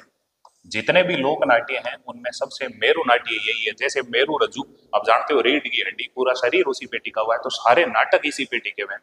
तो यह है लोक नाट्यों का मेरु नाट्य है, मेरु नाट्य है, नाट्य है। अब सुनो भाई, आप थोड़ा सा सोचो, ब्याह हो रहा है तो ब्याह में नाच भी होगा, और नाचते नाचते पिए हुए लोग नाटक भी करेंगे, और नाटक करते करते वो क्या कर लेंगे? युद्ध। तो अभी तो भील, आपको पता है विवाह के अंदर नाच कर रहे हैं, और नाच में वो क्या कर रहे हैं? नाटक। और नाटक कर रहे हैं तो अब क्या होगा? युद्ध। तो हम बात कर लेते हैं युद्ध। तो भीलों का युद्ध देखते हैं, तो आप देखने का प्रयास करें। और युद्ध में एक ही चीज याद रखनी है, फायर है, फायर है। ये क्या होता है फायर है, फायर है? तो आपको पता होना चाहिए ये भीलों का रण घोष है। युद्ध के समय किया जाने वाला सामूहिक रूप से जो किया जाता है रण घोष, उसे क्या कहते हैं? फायर है, फायर है। देखो फायर है, फायर है, फायर है, फायर है, एक ही शब्द याद रखना है युद्ध में। तो देखने का प्रयास करें, फायर है, फायर है। तो सुनो, फायर है, फायर है क्या है? भीलों में सामूहिक रूप से, सामूहिक रूप से, भीलों में सामूहिक रूप से किया जाने वाला रणघोष, किया जाने वाला रणघोष, किया जाने वाला रणघोष, रणघोष। तो भील समुदाय के जो भी लोग हैं, जब अपने भी तो कहते हैं ना युद्ध को हम क्या कहते हैं? रोड़ो हुई को, लड़ाई हुई की, दंगो हुई को। तो ऐसे भील किस शब्द का उच्चारण करते हैं? फायरे, फायरे। ऐसे करते ही मतलब भील समुदाय के हम बाहू करते करते तीर कमान लेकर सब इकट्ठे हो जाते हैं और सामूहिक रूप से भयंकर तरीके से लड़ाई करते हैं।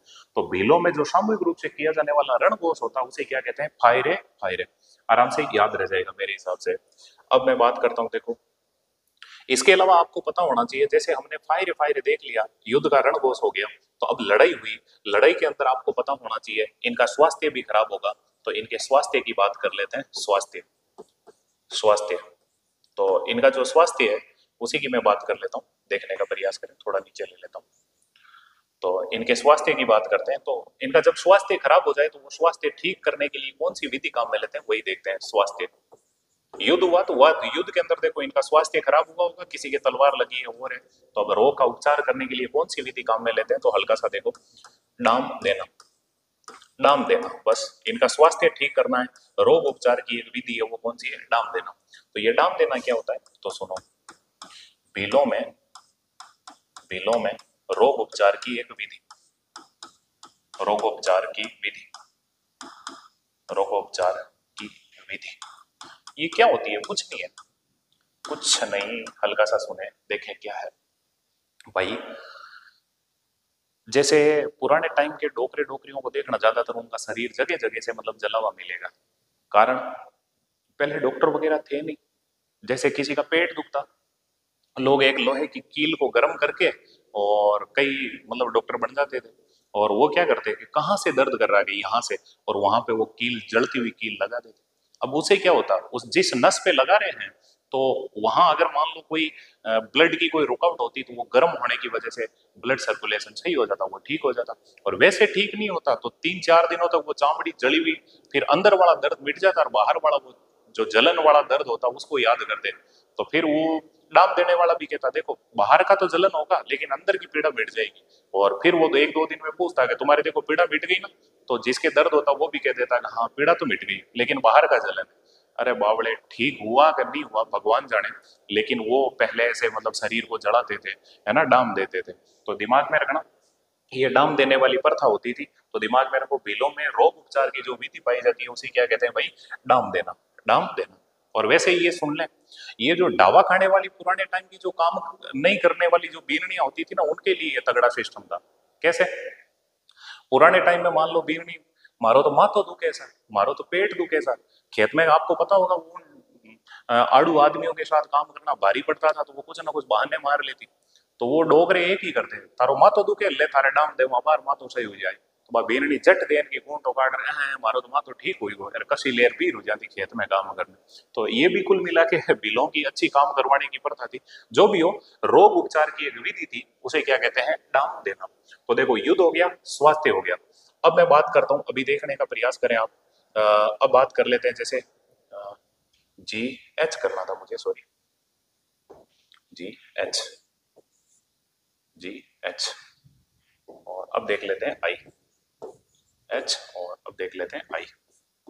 सुनो, अभी हम सामाजिक जीवन ही देख रहे हैं, और सामाजिक जीवन में देखो हम आई में देखते हैं, क्या देखते हैं? तो सुनो, अगर किसी के मतलब स्वास्थ्य ठीक नहीं हुआ तो वो क्या होगा? मरेगा। तो हम देख लेते हैं मृत्यु। ये मैंने पॉइंट बनाए हैं ऐसे, किताबों में ऐसे पॉइंट नहीं मिलेंगे, ताकि आपको हर चीज मिल जाए कि भाई युद्ध से जुड़ी हुई क्या चीज है, फायर है, फायर है। तो बस बिलों का सामुदायिक रूप से या सामूहिक रूप से जो युद्ध किया जाता है उसे क्या कहते हैं? फायर है, फायर है। बिलों में रोग उपचार की जो एक विधि होती है उसे क्या कहते हैं? डाम देना। ऐसे ही मृत्यु, तो आपको पता होना चाहिए मृत्यु भोज को क्या कहते हैं। तो दिमाग में रखें, मृत्यु भोज को कहते हैं काटा, है ना। फलाना आदमी तो बहुत ज्यादा काटा है सर। तो अभी देखो, मृत्यु से जुड़ी हुई मैं बात करता हूँ, काटा क्या होता है तो आपको पता होना चाहिए। काटा शब्द क्या होता है? तो देखें, बिलों में, बिलों में किया जाने वाला मृत्यु भोज, बिलों में किया जाने वाला मृत्यु भोज, बिलों में किया जाने वाला मृत्यु भोज, किया जाने वाला मृत्यु भोज, मृत्यु भोज, मृत्यु भोज। तो भील समुदाय के अंदर जो मृत्यु भोज किया जाता है उसे क्या कहते हैं? काटा। इसके अलावा देखो, मृत्यु से जुड़ा हुआ शब्द ही हम देख लेते हैं, एक तो हो गया काटा। इसके अलावा अगर मैं बात करूं तो हल्का सा देखना, एक शब्द है, वो है गंडा से, गंडा से। ये गंडा से शब्द क्या है तो आपको पता होना चाहिए। गंडा से किसे कहते हैं? तो देखो, मृत्यु संस्कारों, मृत्यु संस्कारों, मृत्यु संस्कारों को संपन्न, मृत्यु संस्कारों को संपन्न कराकर दान दक्षिणा प्राप्त करने वाला व्यक्ति, दान दक्षिणा लेने वाला व्यक्ति, दान दक्षिणा लेने वाला व्यक्ति, व्यक्ति वाला व्यक्ति। हमारे यहाँ तो पंडित जी को दान दक्षिणा दे देते हैं, और यहाँ पे बिलों में जो गंडासे नामक व्यक्ति होता है उसे दान दक्षिणा देते हैं, लेने वाला व्यक्ति। तो ये याद रखना, गंडासे क्या होता है आप आराम से समझ जाओगे। तो जो दान दक्षिणा लेता है और मृत्यु संस्कार कंप्लीट करवाता है उसे क्या कहते हैं? गंडासे। ठीक है। और इसके अलावा अपन बात करते हैं गंडासे के अलावा, तो देखो आपको पता होना चाहिए आगड़ क्या है। आगड़ किसे कहते हैं? आगड़। तो सुनो, पुरुषों का, पुरुषों का सफेद पत्थर से निर्मित स्मारक, सफेद पत्थर से निर्मित स्मारक, निर्मित स्मारक। पुरुषों का जो सफेद बाटे से बना हुआ स्मारक होता है उसे क्या कहते हैं? आगड़। और इसके अलावा अगर आपसे पूछ ले मातृलोक क्या होता है? मातृलोक, अब तुम समझ गए होंगे, महिलाओं का काले पत्थर से बना हुआ स्मारक। तो देखो मातृलोक किसे कहते हैं? महिलाओं का काले पत्थर, काले पत्थर से निर्मित स्मारक, निर्मित स्मारक, स्मारक। ये मृत्यु से जुड़ी हुई कुछ बातें हो गई। देखो मोटियारों का, पुरुषों का जो काले पत्थर से स्मारक बनाया जाएगा उसे तो क्या कहेंगे? तो आपको याद रखना है आगड़, आगड़, आमूर्तिगढ़, आमूर्तिगढ़, आगढ़। आगड़ नहीं हो, आगड़ तो कियाड़ के लगती है, आगड़। और मातृलोक क्या होता है? तो महिलाओं की जो मूर्तियां या स्मारक होता है उसे। गंडा से क्या होता है? मृत्यु संस्कार संपन्न करवाने वाला व्यक्ति, दान दक्षिणा लेने वाला व्यक्ति। और काटा क्या होता है बेल तो बहुत काटा है ऐसा, मृत्यु बोझ ही कौन करे, तो मृत्यु बोझ को क्या कहते हैं? काटा। ये मृत्यु से जुड़ी हुई कुछ बातें हो गई। अब मैं बात करता हूँ, हल्का सा देखें। अभी देखो आपने क्या क्या देख लिया, युद्ध, स्वास्थ्य, मृत्यु। आई के बाद में हम देख लेते हैं जय, तो देखने का प्रयास करें। अभी बात करते हैं मृत्यु के बाद में, जय में हम बात करेंगे तो वो क्या हो जाएगा? सामाजिक सुधारक। जय में मैं बात कर लेता हूं तो वो क्या हो जाएगा? सामाजिक सुधारक, सामाजिक सुधारक, सामाजिक सुधारक। बिलों में कौन कौन सामाजिक सुधारक हुए हैं तो उन्हीं की बात कर लेते हैं, हल्का सा देखने का प्रयास करें। तो सामाजिक सुधारक की अगर मैं बात करूं तो देखते हैं अपन कौन कौन हो जाएंगे।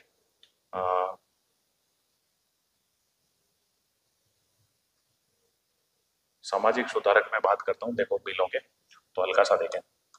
जो भी सामाजिक सुधारक हुआ है, बिंदुओं में कहीं मैंने कोई छूट तो नहीं की?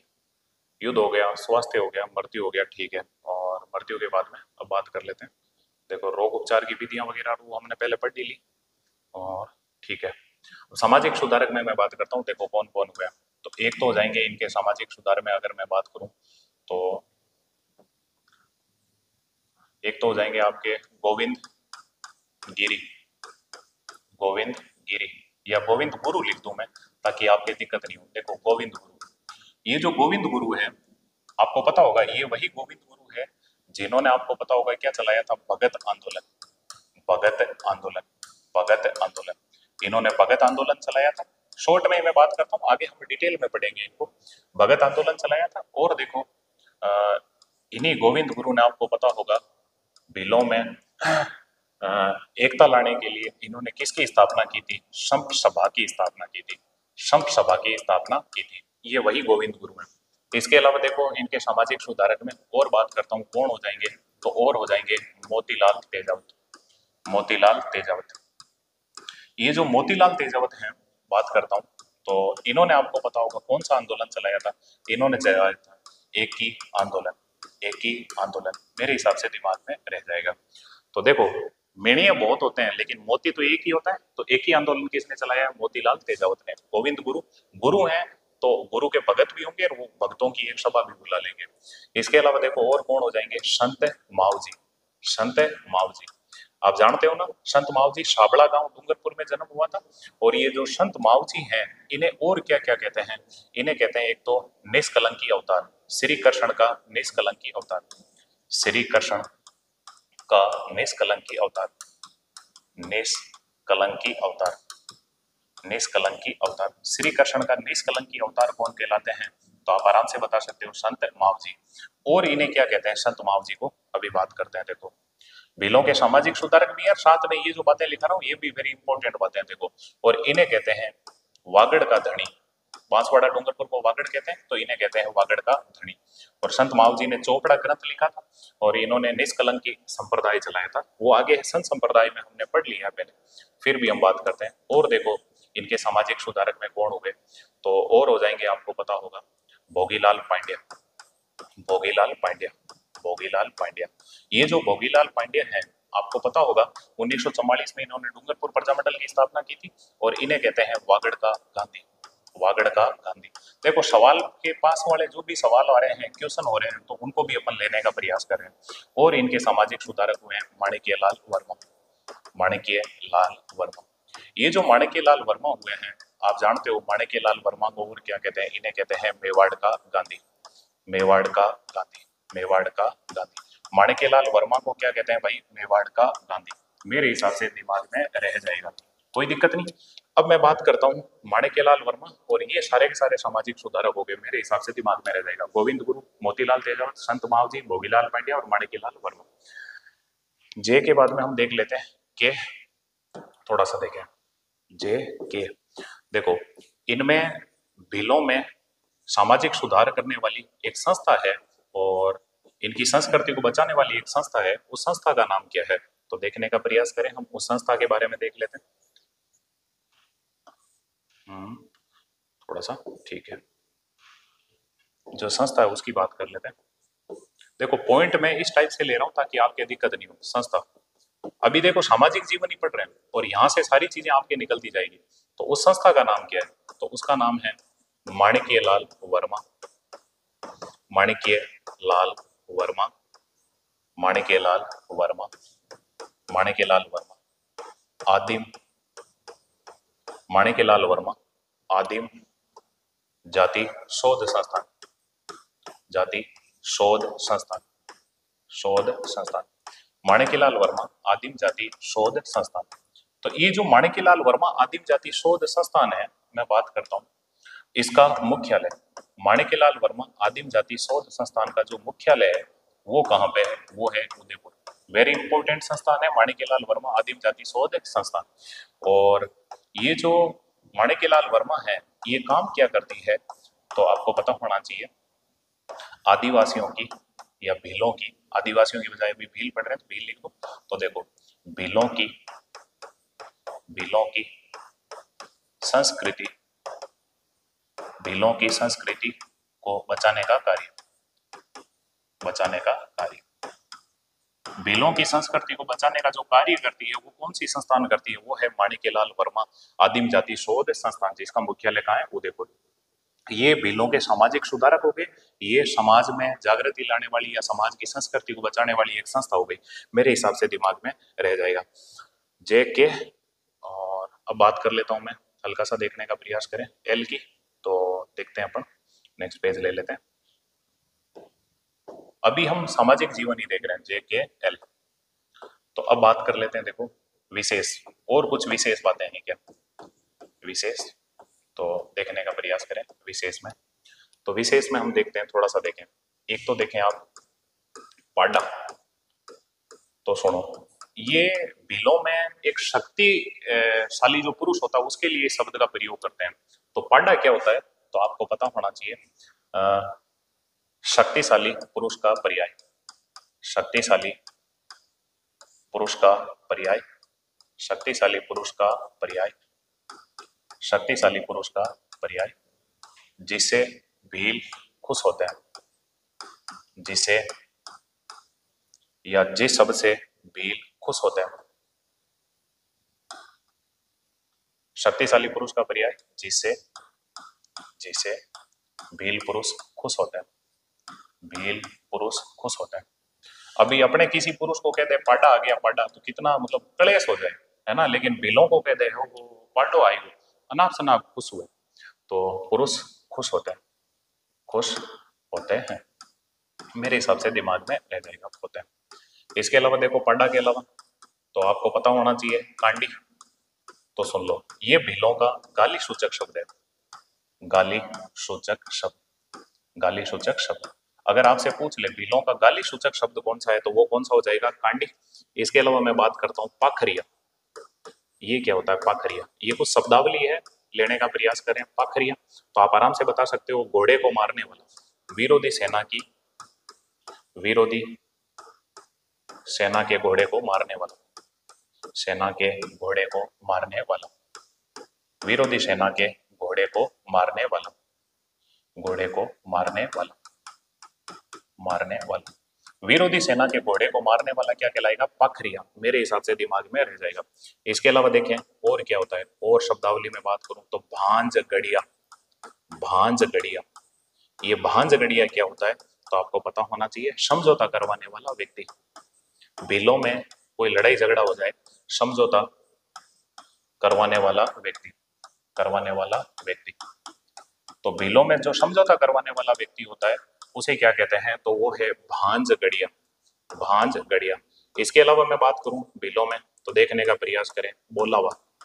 ये बोलावा कौन होता है, तो भीलों का मार्गदर्शक, भीलों का मार्गदर्शक। जो भीलों का मार्गदर्शन करने वाला होता है, मार्गदर्शक, उसे क्या कहते हैं, बोलावा, मार्गदर्शक। तो जो भीलों का मार्गदर्शक होता है उसे क्या कहते हैं, बोलावा। और इसके अलावा मैं बात कर लेता हूँ और भीलों में, तो देखने का प्रयास करें डाहल। डाहल किसे कहते हैं, तो अपने तो पेड़ का एक होता है डाल, ये डाहल भील किसे कहते हैं, डाहल। तो देखो भीलों के, भीलों के गांव का सबसे बुजुर्ग व्यक्ति, भीलों के गांव का सबसे बुजुर्ग व्यक्ति, सबसे बुजुर्ग व्यक्ति, बुजुर्ग व्यक्ति, जो सबसे बूढ़ा व्यक्ति होगा उसे क्या कहेंगे, डाल। हाँ ओ अब डाल सूखो, और डालो सूखो, फिर ओ डालो जाऊ ना, तो दिमाग में रख लें।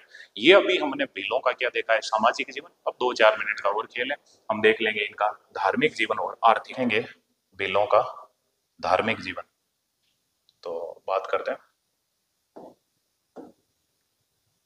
देखो के में हमने देखा था सामाजिक जीवन, और सामाजिक जीवन में हमने बहुत सारे पॉइंट देखे हैं। अब हम इनका देख लेते हैं धार्मिक जीवन, इनके धर्म से जुड़ी हुई कुछ बातें, धार्मिक जीवन। और फिर हमें देखना है इनका आर्थिक जीवन। धार्मिक जीवन की मैं बात करता हूं, आप जोड़ने का प्रयास करें। अब धर्म से जुड़ी हुई जो भी मैं बात करूं, तो अगर आपसे पूछ ले इन भीलों के कुल देवता कौन है, कुल देवता, कुल देवता, तो आपको पता होना चाहिए भीलों का जो कुल देवता होता है वो कौन होता है, तो वो होता है टोटम। अब टोटम क्या है, तो मैं बात कर लेता हूं टोटम। टोटम किसे कहते हैं, कुल देवता में ही बात करते हैं टोटम। टोटम क्या होता है, तो आपको पता होना चाहिए पशु पक्षी, पशु पक्षी व पेड़ पौधों को पवित्र मानकर पूजना, व पेड़ पौधों को पवित्र मानकर पूजना, को पवित्र मानकर पूजना, पवित्र मानकर पूजना, मानकर पूजना। तो ये जो भील होते हैं ये पशु पक्षी और पेड़ पौधों को पवित्र मानकर पूजते हैं, और उन्हें क्या कहते हैं, टोटम। तो टोटम देवता के नाम से ये पूजते हैं, मेरे हिसाब से दिमाग में रह जाएगा। तो फिर टोटम के बाद में मैं बात कर लूं देवाली। ये देवाली कौन होता है, बात कर लेते हैं। ये शब्दावली के ही शब्द पूछे जाते हैं। दिवाली क्या होता है, तो आपको पता होना चाहिए जादू टोने और झाड़ा फूंक, जादू टोना व झाड़ा फूंक, जादू टोना व झाड़ा फूंक, झाड़ा फूंक का कार्य करने वाला व्यक्ति, करने वाला व्यक्ति, वाला व्यक्ति, जो झाड़ा फूंक का कार्य करता है वो व्यक्ति क्या कहलाएगा, तो आप आराम से बता सकते हो देवाली। टोटम हो गया, ये क्या है, एक देवता है। पशु पक्षी को, बस कुछ नहीं है, पशु पक्षियों को भी ये पूज लेंगे, पेड़ को भी पूज लेंगे। इनसे पूछेंगे ना तुम किसकी पूजा कर रहे हो, ये कहेंगे ये हमारे टोटम देवता, हम टोटम देवता को पूज रहे हैं। ठीक है, जैसे अभी मुझे बताओ, अपन कहीं पत्थर रख के और हम कह देते हैं ना हे भैरू जी महाराज, तो कभी पत्थर को भी भैरू जी मान के हम पूज लेते हैं। तो ऐसे ही कभी पत्थर रख के हम शीतला माता के रूप में पूज लेते हैं। तो ऐसे ही पेड़ पौधे और पशु पक्षियों को ये टोटम देवता के रूप में पूजते हैं। और ज्यादा टोना और झाड़ा फूंक करने वाला जो व्यक्ति होता है वो क्या कहलाता है, देवाली। अभी मैं इन्हीं बिलों की बात करता हूँ, तो देखने का प्रयास करें। और मैं बात करता हूँ भराड़ी। भराड़ी ये क्या है, भराड़ी, तो देखने का प्रयास करें। कुल देवता तो एक ही हो गया, सॉरी। इसके अलावा देखो, सॉरी ये पॉइंट अलग से हो जाएंगे, थोड़ा सा देखें। कुल देवता तो इनका हो गया टोटम। इसके अलावा अगर बाकी की मैं बात करूं इनके देवी देवताओं में, तो दिमाग में रखें ये दिवाली अलग से हो जाएगा, कुल देवता तो हो जाएगा टोटम। फिर दिवाली जादू टोना में झाड़ा फूंक करवाने का जो कार्य करता है, ये भराड़ी क्या है, भराड़ी देवी। तो देखो ये भराड़ी देवी क्या है, मैं बात करता हूँ, तो सुनो।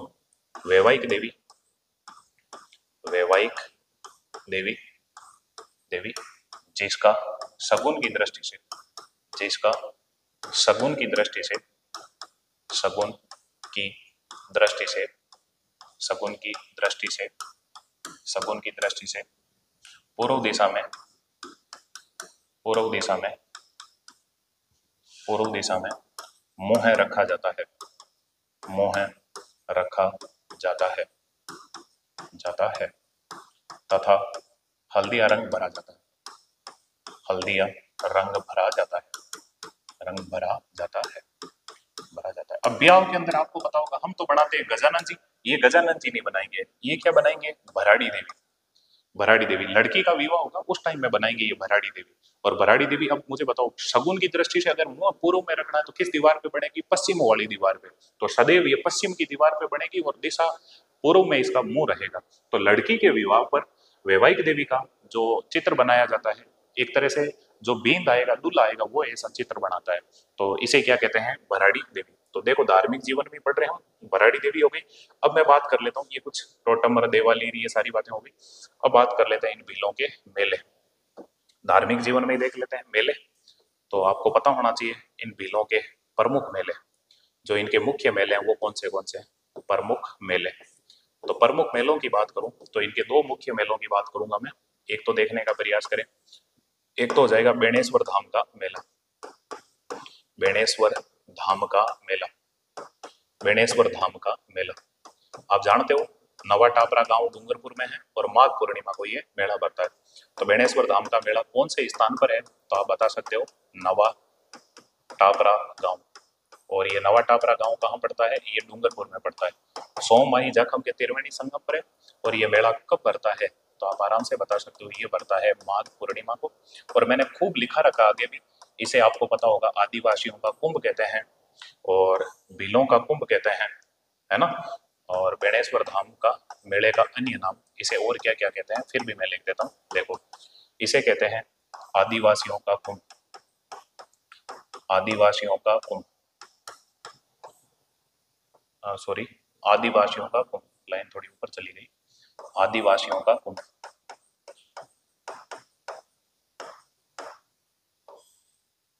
आदिवासियों का कुंभ।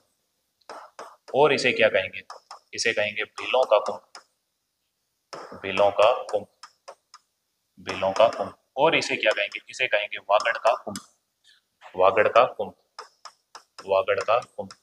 और इसे कहेंगे वागड़ का पुष्कर, वागड़ का कुंभ। ओब्लिक में ही लिख देता हूँ वागड़ का पुष्कर।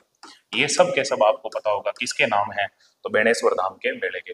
तो ये जो भील समुदाय के जो मेले हैं, मैं इन्हीं की बात कर रहा हूँ। इनमें देखो धार्मिक जीवन में आप मेले देख रहे हो, पहला मेला देख लिया जिसका नाम क्या है, बेणेश्वर धाम का मेला। और इन भीलों का मेला कौन सा हो जाएगा, तो दूसरा हो जाएगा घोटिया अम्बा का मेला, घोटिया अम्बा का मेला, घोटिया अम्बा का मेला। तो आपको पता होना चाहिए ये घोटिया अम्बा का मेला कब भरता है, कहाँ भरता है, मैं आगे ही लिख देता हूँ। देखो ये भरता है चैत्र अमावस्या को, चैत्र अमावस्या, चैत में जो अमावस्या आएगी उस दिन भरेगा। और ये कहाँ पे भरेगा, तो ये भरेगा बांसवाड़ा, बांसवाड़ा। और आप नीचे लिख सकते हो सेम वैसे ही पॉइंट बना लेना, स्थान और कब, और फिर इसको और क्या कहते हैं अन्य नाम, सेम पॉइंट बना लेना, मैं आगे लिख देता हूँ।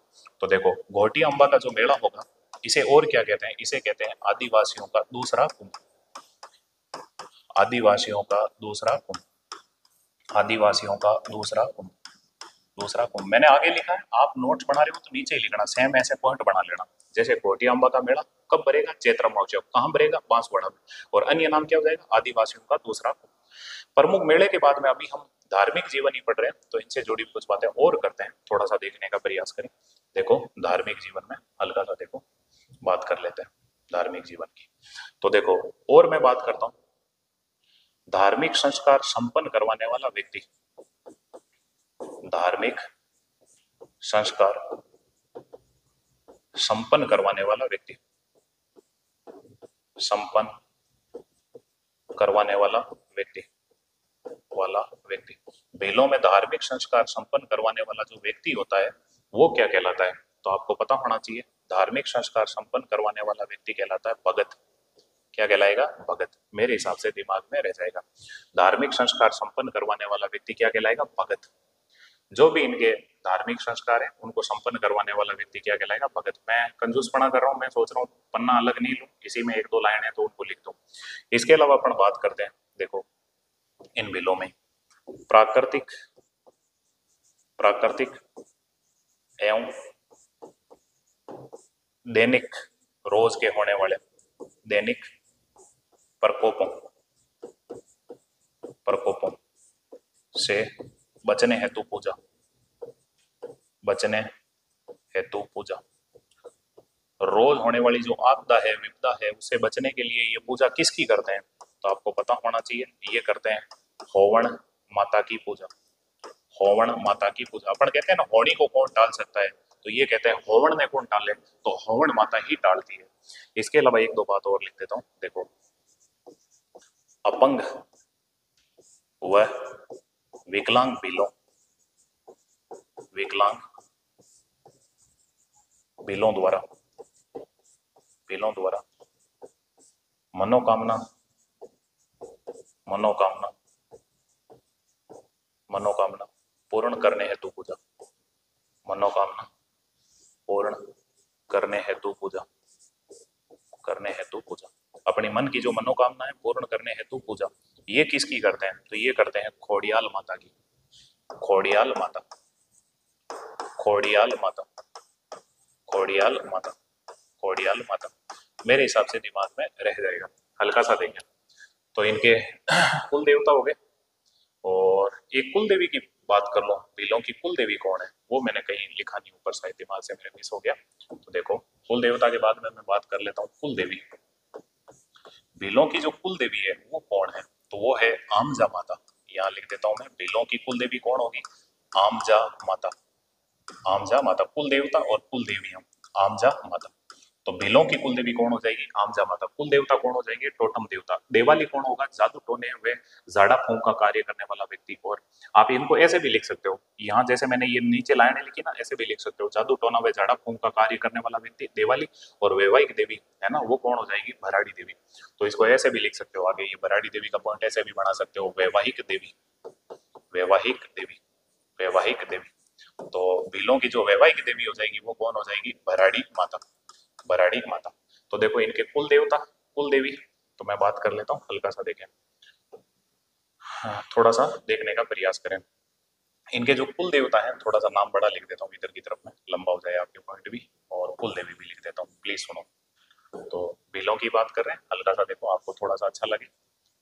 कुल देवता, भीलों के जो कुल देवता हैं वो कौन हो जाएंगे, टोटम देवता। आपसे अगर पूछ ले भीलों की कुल देवी कौन है, कुल देवी, तो वो आप आराम से बता सकते हो, वो कौन है, आमजा माता। और ये देवाली यहाँ लिख सकते हो, देवाली क्या है, सबसे नीचे, इस लाइन को आप सबसे नीचे लिख लेना, है ना, इधर की तरफ में। जादू टोना व झाड़ा फूंक का कार्य करने वाला व्यक्ति, तो वो क्या कहलाता है, देवाली। सारे जैसे पॉइंट, मेरी आदत है भले ही आगे पीछे हो जाए थोड़े से, लेकिन मैं स्टूडेंट को जब भी लिखाता हूँ तो चाहता हूँ कि यार उनको मतलब पूरी चीज उसी टाइप में मिले। तो देखो अब मैं यहाँ पे लिख देता हूँ एक पॉइंट, चाहता तो मैं वैसे ही लिखा रखते हैं, लेकिन देखो सिस्टम से थोड़ा अच्छा लगता। तो देखो ये लाइन यहाँ लिख देता हूँ, जादू टोना व झाड़ा फूंक, झाड़ा फूंक, जादू टोना व झाड़ा फूंक का कार्य करने वाला व्यक्ति, का कार्य करने वाला व्यक्ति, करने वाला व्यक्ति, वाला व्यक्ति। झाड़ा फूंक और जादू टोने का कार्य करने वाला जो व्यक्ति होता है उसे क्या कहते हैं, उसे कहते हैं देवाली, देवाली। अब वो बीच वाली लाइन आप हटा सकते हो, है ना, हल्का सा देखो थोड़ा सा, ताकि आपके स्पेस भी मिल जाए और ये बीच वाली फालतू की लाइन भी नीचे आ जाए। ठीक, अब देखो आराम से देखो, आपको खुलापन मिल गया होगा, तो देखने का प्रयास करो। अभी हमने जो कुल देवी देखी है वो कौन है, आप आराम से बता सकते हो इनकी कुल देवी कौन है, आमजा माता, आमजा माता। ऐसे पॉइंट लिख लेना, थोड़ी सी माफी चाहूंगा मैं, थोड़ा सा लिखने में ऊपर नीचे मैंने लिख दिया था इसीलिए। देखो कुल देवता, टोटम देवता, कुल देवी आमजा माता, वैवाहिक देवी भराड़ी देवी, और प्रमुख मेले ये हो गए। फिर धार्मिक संस्कार करवाने वाला व्यक्ति भगत, और जादू टोना झाड़ा फूंक का कार्य करने वाला व्यक्ति देवाली। अपंग हुए विकलांग भीलों द्वारा मनोकामना पूर्ण करने के लिए पूजा किसकी करते हैं, खोड़ियाल माता की। और प्राकृतिक एवं दैनिक प्रकोपों से बचने हेतु पूजा किसकी होती है, होवण माता की। ये भीलों का हमने अभी देखा है धार्मिक जीवन। तो देखो भाई, भीलों का सामाजिक जीवन देख लिया, धार्मिक जीवन देख लिया, और लास्ट विशेषता हम बात कर लेते हैं, वो क्या है, आर्थिक जीवन। तो बस 1 मिनट का और काम है, तो देखने का प्रयास करते हैं भीलों का आर्थिक जीवन। देखो भाई, भील अपनी आजीविका चलाने के लिए क्या क्या करते हैं, तो इनका देख लेते हैं, आर्थिक जीवन, आर्थिक जीवन, आर्थिक जीवन, आर्थिक जीवन। तो ये आर्थिक जीवन होते ही भील समुदाय कंप्लीट। तो मैं बात करता हूं, देखो भील समुदाय के लोग, भील समुदाय के लोग, भील समुदाय के लोग अपनी आजीविका चलाने के लिए, भील समुदाय के लोग अपनी आजीविका चलाने के लिए, अपनी आजीविका चलाने के लिए, आजीविका चलाने के लिए, चलाने के लिए। शिकार, वनोपज, शिकार, शिकार करते हैं, शिकार, वनोपज, वनोपज। अब वनों से छोटी छोटी उपज जैसे गोंद बेचना, इसके अलावा शहद बेचना, लकड़ियां बेचना, है ना, ऐसी जो भी चीजें, सफेद मूंगफली बेचना, ये सारा काम करते हैं। तो देखो अपनी आजीविका चलाने के लिए शिकार करते हैं, वनोपज, वनोपज भी बेचते हैं, वनोपज का विक्रय करते हैं। आगे की लाइन को हटा दो, वनोपज का विक्रय करते हैं, वनोपज का विक्रय करते हैं मतलब बेचते हैं, विक्रय करते हैं, करते हैं। तथा, तथा, तथा झूमिंग, ओब्लिक, वालरा कृषि करते हैं, झूमिंग कृषि, वालरा कृषि, झूमिंग ओब्लिक वालरा कृषि करते हैं। अब ये क्या होती है क्या नहीं होती है मैं अभी बात करता हूँ। वालरा कृषि करते हैं, तो देखो शिकार करेंगे, वनों की उपज का विक्रय करेंगे, वनों उपज का विक्रय करेंगे, और ये क्या करेंगे, झूमिंग या वालरा कृषि। तो मैं यहाँ पे लिख देता हूँ वापिस, देखो झूमिंग या वालरा कृषि, झूमिंग या वालरा कृषि, झूमिंग ओब्लिक वालरा कृषि, वालरा कृषि। पहली चीज तो देखो इसके और क्या क्या नाम है, तो आपको अपने आप समझ में आ जाएगा ये झूमिंग या वालरा कृषि क्या होती है। तो सुनो भाई, अन्य नाम, झूमिंग या वालरा कृषि के अन्य नाम क्या क्या हैं, तो आप आराम से बता सकते हो। इसे क्या कहते हैं, इसे कहते हैं स्थानांतरित कृषि, स्थानांतरित कृषि। एक स्थान से दूसरे स्थान पर जाकर जंगलों को जलाकर जो खेती की जाती है उसे क्या कहते हैं, स्थानांतरित कृषि। और इसे क्या कहते हैं, इसे कहते हैं कृतन दहन कृषि, दहन कृषि। आप समझ गए होंगे, वनों को जला जला के जो खेती की जाती है इसी कारण इसे कहते हैं कृतन दहन कृषि। और इसे कहते हैं पर्यावरण की दुश्मन। तो ऐसी कौन सी कृषि है जो पर्यावरण की दुश्मन है। अब वनों को जला जला के खेती करेंगे तो पर्यावरण की दुश्मन हो जाएगी। तो ये झूमिंग या वालरा कृषि ये राजस्थान में कहते हैं। अभी बात करते हैं ये झूमिंग या वालरा कृषि, तो बात करता हूं क्या होती है क्या, तो आप बताओगे। राजस्थान के, राजस्थान के दक्षिणी पहाड़ी क्षेत्र में, राजस्थान के दक्षिणी पहाड़ी क्षेत्र में, राजस्थान के दक्षिणी पहाड़ी क्षेत्र में, पहाड़ी क्षेत्र में भील समुदाय द्वारा, भील समुदाय द्वारा, समुदाय द्वारा, भील समुदाय द्वारा, भील समुदाय द्वारा, भील समुदाय द्वारा वनों को जलाकर, वनों को जलाकर, वनों को जलाकर, भील समुदाय द्वारा वनों को जलाकर एक स्थान से, एक स्थान से दूसरे स्थान पर जाकर, दूसरे स्थान पर जाकर की जाने वाली कृषि, की जाने वाली कृषि। आप आराम से समझ गए होंगे, भील समुदाय के लोग हैं जो एक स्थान से दूसरे स्थान पर जाते हैं और वनों को जलाकर खेती करते हैं, उसे ही क्या कहते हैं, झूमिंग या वालरा कृषि। तो देखो स्थानांतरित कृषि है, उसी को राजस्थान में भीलों द्वारा जो खेती की जाती है उसे ही क्या कहते हैं, झूमिंग या वालरा कृषि। अभी मैं बात करता हूँ ये झूमिंग या वालरा कृषि, इसके प्रकार कितने हैं। तो राजस्थान में ये भील समुदाय द्वारा प्रकार इसके कितने कितने प्रकार से की जाती है, तो आप बताओगे 2 प्रकार। अब ये 2 प्रकार कौन कौन से हैं, तो मैं बात कर देता हूँ 2 प्रकार में। एक तो है चिमाता, चिमाता, ये चिमाता क्या है, और एक है दजिया, चिमाता और दजिया, दजिया। क्या होता है चिमाता, क्या होता है दजिया, अभी बात करता हूँ। चिमाता क्या है, तो आप बताओगे पहाड़ी क्षेत्र में, पहाड़ी क्षेत्र में वनों को जलाकर कृषि करना, वनों को जलाकर कृषि करना, वनों को जलाकर कृषि करना, वनों को जलाकर कृषि करना। तो पहाड़ी क्षेत्र में जो वनों को जलाकर कृषि की जाएगी उसे क्या कहेंगे, चिमाता। और दजिया क्या है, तो आप आराम से समझोगे, मैदानी क्षेत्रों में, मैदानी क्षेत्र में वनों को जलाकर कृषि करना, इसे क्या कहते हैं? दजिया। ये हमने भीलों का आर्थिक जीवन देखा, मेरे हिसाब से याद रह जाएगा। तो ये भील जनजाति को हमने कंप्लीट किया। वापस देखें, भीलों को जो भी हमने पढ़ा था, सबसे पहले हमने ये देखा था भील शब्द की उत्पत्ति द्रविड़ भाषा के भील शब्द से हुई है, जिसका शाब्दिक अर्थ क्या होता है? तीर कमान। अर्थात तीर कमान चलाने में या धनुष बाण चलाने में जो निपुण थे वो क्या कहलाए? भील। फिर हमने देखा था भीलों का प्रमुख अस्त्र कौन सा है? तीर कमान। और फिर हमने देखा था भीलों के बारे में कथन तो कर्नल जेम्स टोड ने इनको क्या कहा है? वन पुत्र। और महाभारत में इनको क्या कह रखा है? निशा। फिर हमने देखी है भीलों की प्रमुख बातें। प्रमुख बातों में हमने सबसे पहले देखा था सबसे प्राचीन जनजाति है, फिर हमने देखा राजस्थान की दूसरी बड़ी जनजाति और सर्वाधिक उदयपुर में निवास करती है। ये 3 प्रमुख बातें देखी। फिर हमने देखना स्टार्ट किया था सामाजिक जीवन। सामाजिक जीवन में सबसे पहले देखा था रहन सहन। रहन सहन में हमने देखा था इनके घरों को क्या कहते हैं? कुई या टापरा। और इनके बरामदे को क्या कहते हैं? ढालिया। इनके मोहल्ले को क्या कहते हैं? फला। और इनके गांव को क्या कहते हैं? तो पाल। जैसे नाथरों की पाल उदयपुर के अंदर है, आप जानते हो, और मांडों की पाल डूंगरपुर के अंदर है। और पाल के मुखिया को क्या कहते हैं? पालवी या तत्वी कहते हैं। और फिर हमने देखा था इनका जो परिवार है वो कैसा परिवार होता है? तो संयुक्त परिवार होता है। और इनके पिताजी की चलती है तो परिवार कैसा हो जाएगा? पितृसत्तात्मक परिवार हो जाएगा। और पंचायत के मुखिया को क्या कहते हैं? गमेती। ये इनका हमने रहन सहन देखा। फिर हमने देखा था खान पान। तो आप जानते हो भील क्या खाते हैं? मक्के की रोटी और कांदे का साग। इसके अलावा आपने देखा होगा ताड़ का रस पीते हैं, महुआ की शराब पीते हैं। तो देखो रहन सहन, खान पान। इसके अलावा वेशभूषा, तो पुरुषों के कपड़े, महिलाओं के कपड़े। जैसे पुरुषों की मैं बात कर लूं, रंगीन साफे को क्या कहते हैं? फेंटा। सफेद साफे को क्या कहते हैं? पोतिया। धोती को क्या कहते हैं? ढेपाड़ा। और तेमल को क्या कहते हैं? खोइतू। और कमर पे बांधा जाने वाला अंगोछा क्या कहलाता है? तो फालू। और महिलाओं के कपड़ों की मैं बात करूं तो आप जानते हो महिलाओं के कपड़ों में कच्छाऊ, घुटनों तक पहना जाने वाला लहंगा।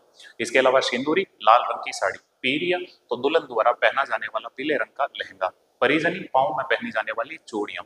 और लुगड़ा, तो इनके द्वारा ओढ़ी जाने वाली ओढ़नी। और भील समुदाय की जो महिलाएं या आदिवासी जो महिलाएं होती है वो कैसी ओढ़नियां ओढ़ती है? तारा भात की ओढ़नी, जवार भात की ओढ़नी, केरी भात की ओढ़नी, ऐसी बहुत सारी ओढ़नियां ओढ़ती है। तो ये कुछ हमने देखो वेशभूषा देख ली। तो देखो आपने सामाजिक जीवन में क्या देखा? रहन सहन, खान पान, वेशभूषा। फिर आपने देखी भाषा शैली। तो भीलों द्वारा बोली जाने वाली बोली कौन सी है? वागड़ी या भीली बोली। और ये जो वागड़ी या भीली बोली है किसकी मिश्रित है? तो आप आराम से बता सकते हो ये है गुजराती और मेवाड़ी की मिश्रित और मारवाड़ी की उपबोली है। तो देखो रहन सहन, खान पान, वेशभूषा और भाषा शैली। इसके बाद में तुमने देखा है विवाह। बाल विवाह पाया जाता है, विधवा विवाह होता है, सैफ लाइन विवाह होता है। और दूल्हे को क्या कहते हैं? हरज। दुल्हन को क्या कहते हैं? लाडी। और जब ये किसी पेड़ को साक्षी मानकर फेरे ले लेते हैं तो उसे कहते हैं हाथी वेंडो। तो ये हो गया विवाह। विवाह में ही आपने देखा होगा ब्याह में क्या होगा? नाच। फिर क्या करेंगे? नाटक। फिर क्या करेंगे? युद्ध। युद्ध होगा तो फिर इनका रोग ठीक करेंगे, रोग उपचार की विधि, वो डाम देना, आप जानते हो। तो ऐसे करके मैंने आपको पूरा सामाजिक जीवन बता दिया। फिर हमने इनका धार्मिक जीवन देख लिया, फिर हमने इनका आर्थिक जीवन देख लिया। दोस्तों मैंने मेरी पूरी मतलब इसके अंदर पूरी चीजें मैंने झोंकी है और शायद इससे बाहर कुछ नहीं होगा। आप बढ़िया तरीके से नोट्स बनाना, देखना। आज हमने एक जनजाति पढ़ी है और ये जनजाति आपको कैसी लगी मुझे कमेंट करके जरूर बताना। शायद मैं आशा करता हूँ ये आपको अच्छी लगेगी और बढ़िया तरीके से आप नोट्स बनाएंगे। थैंक यू, धन्यवाद।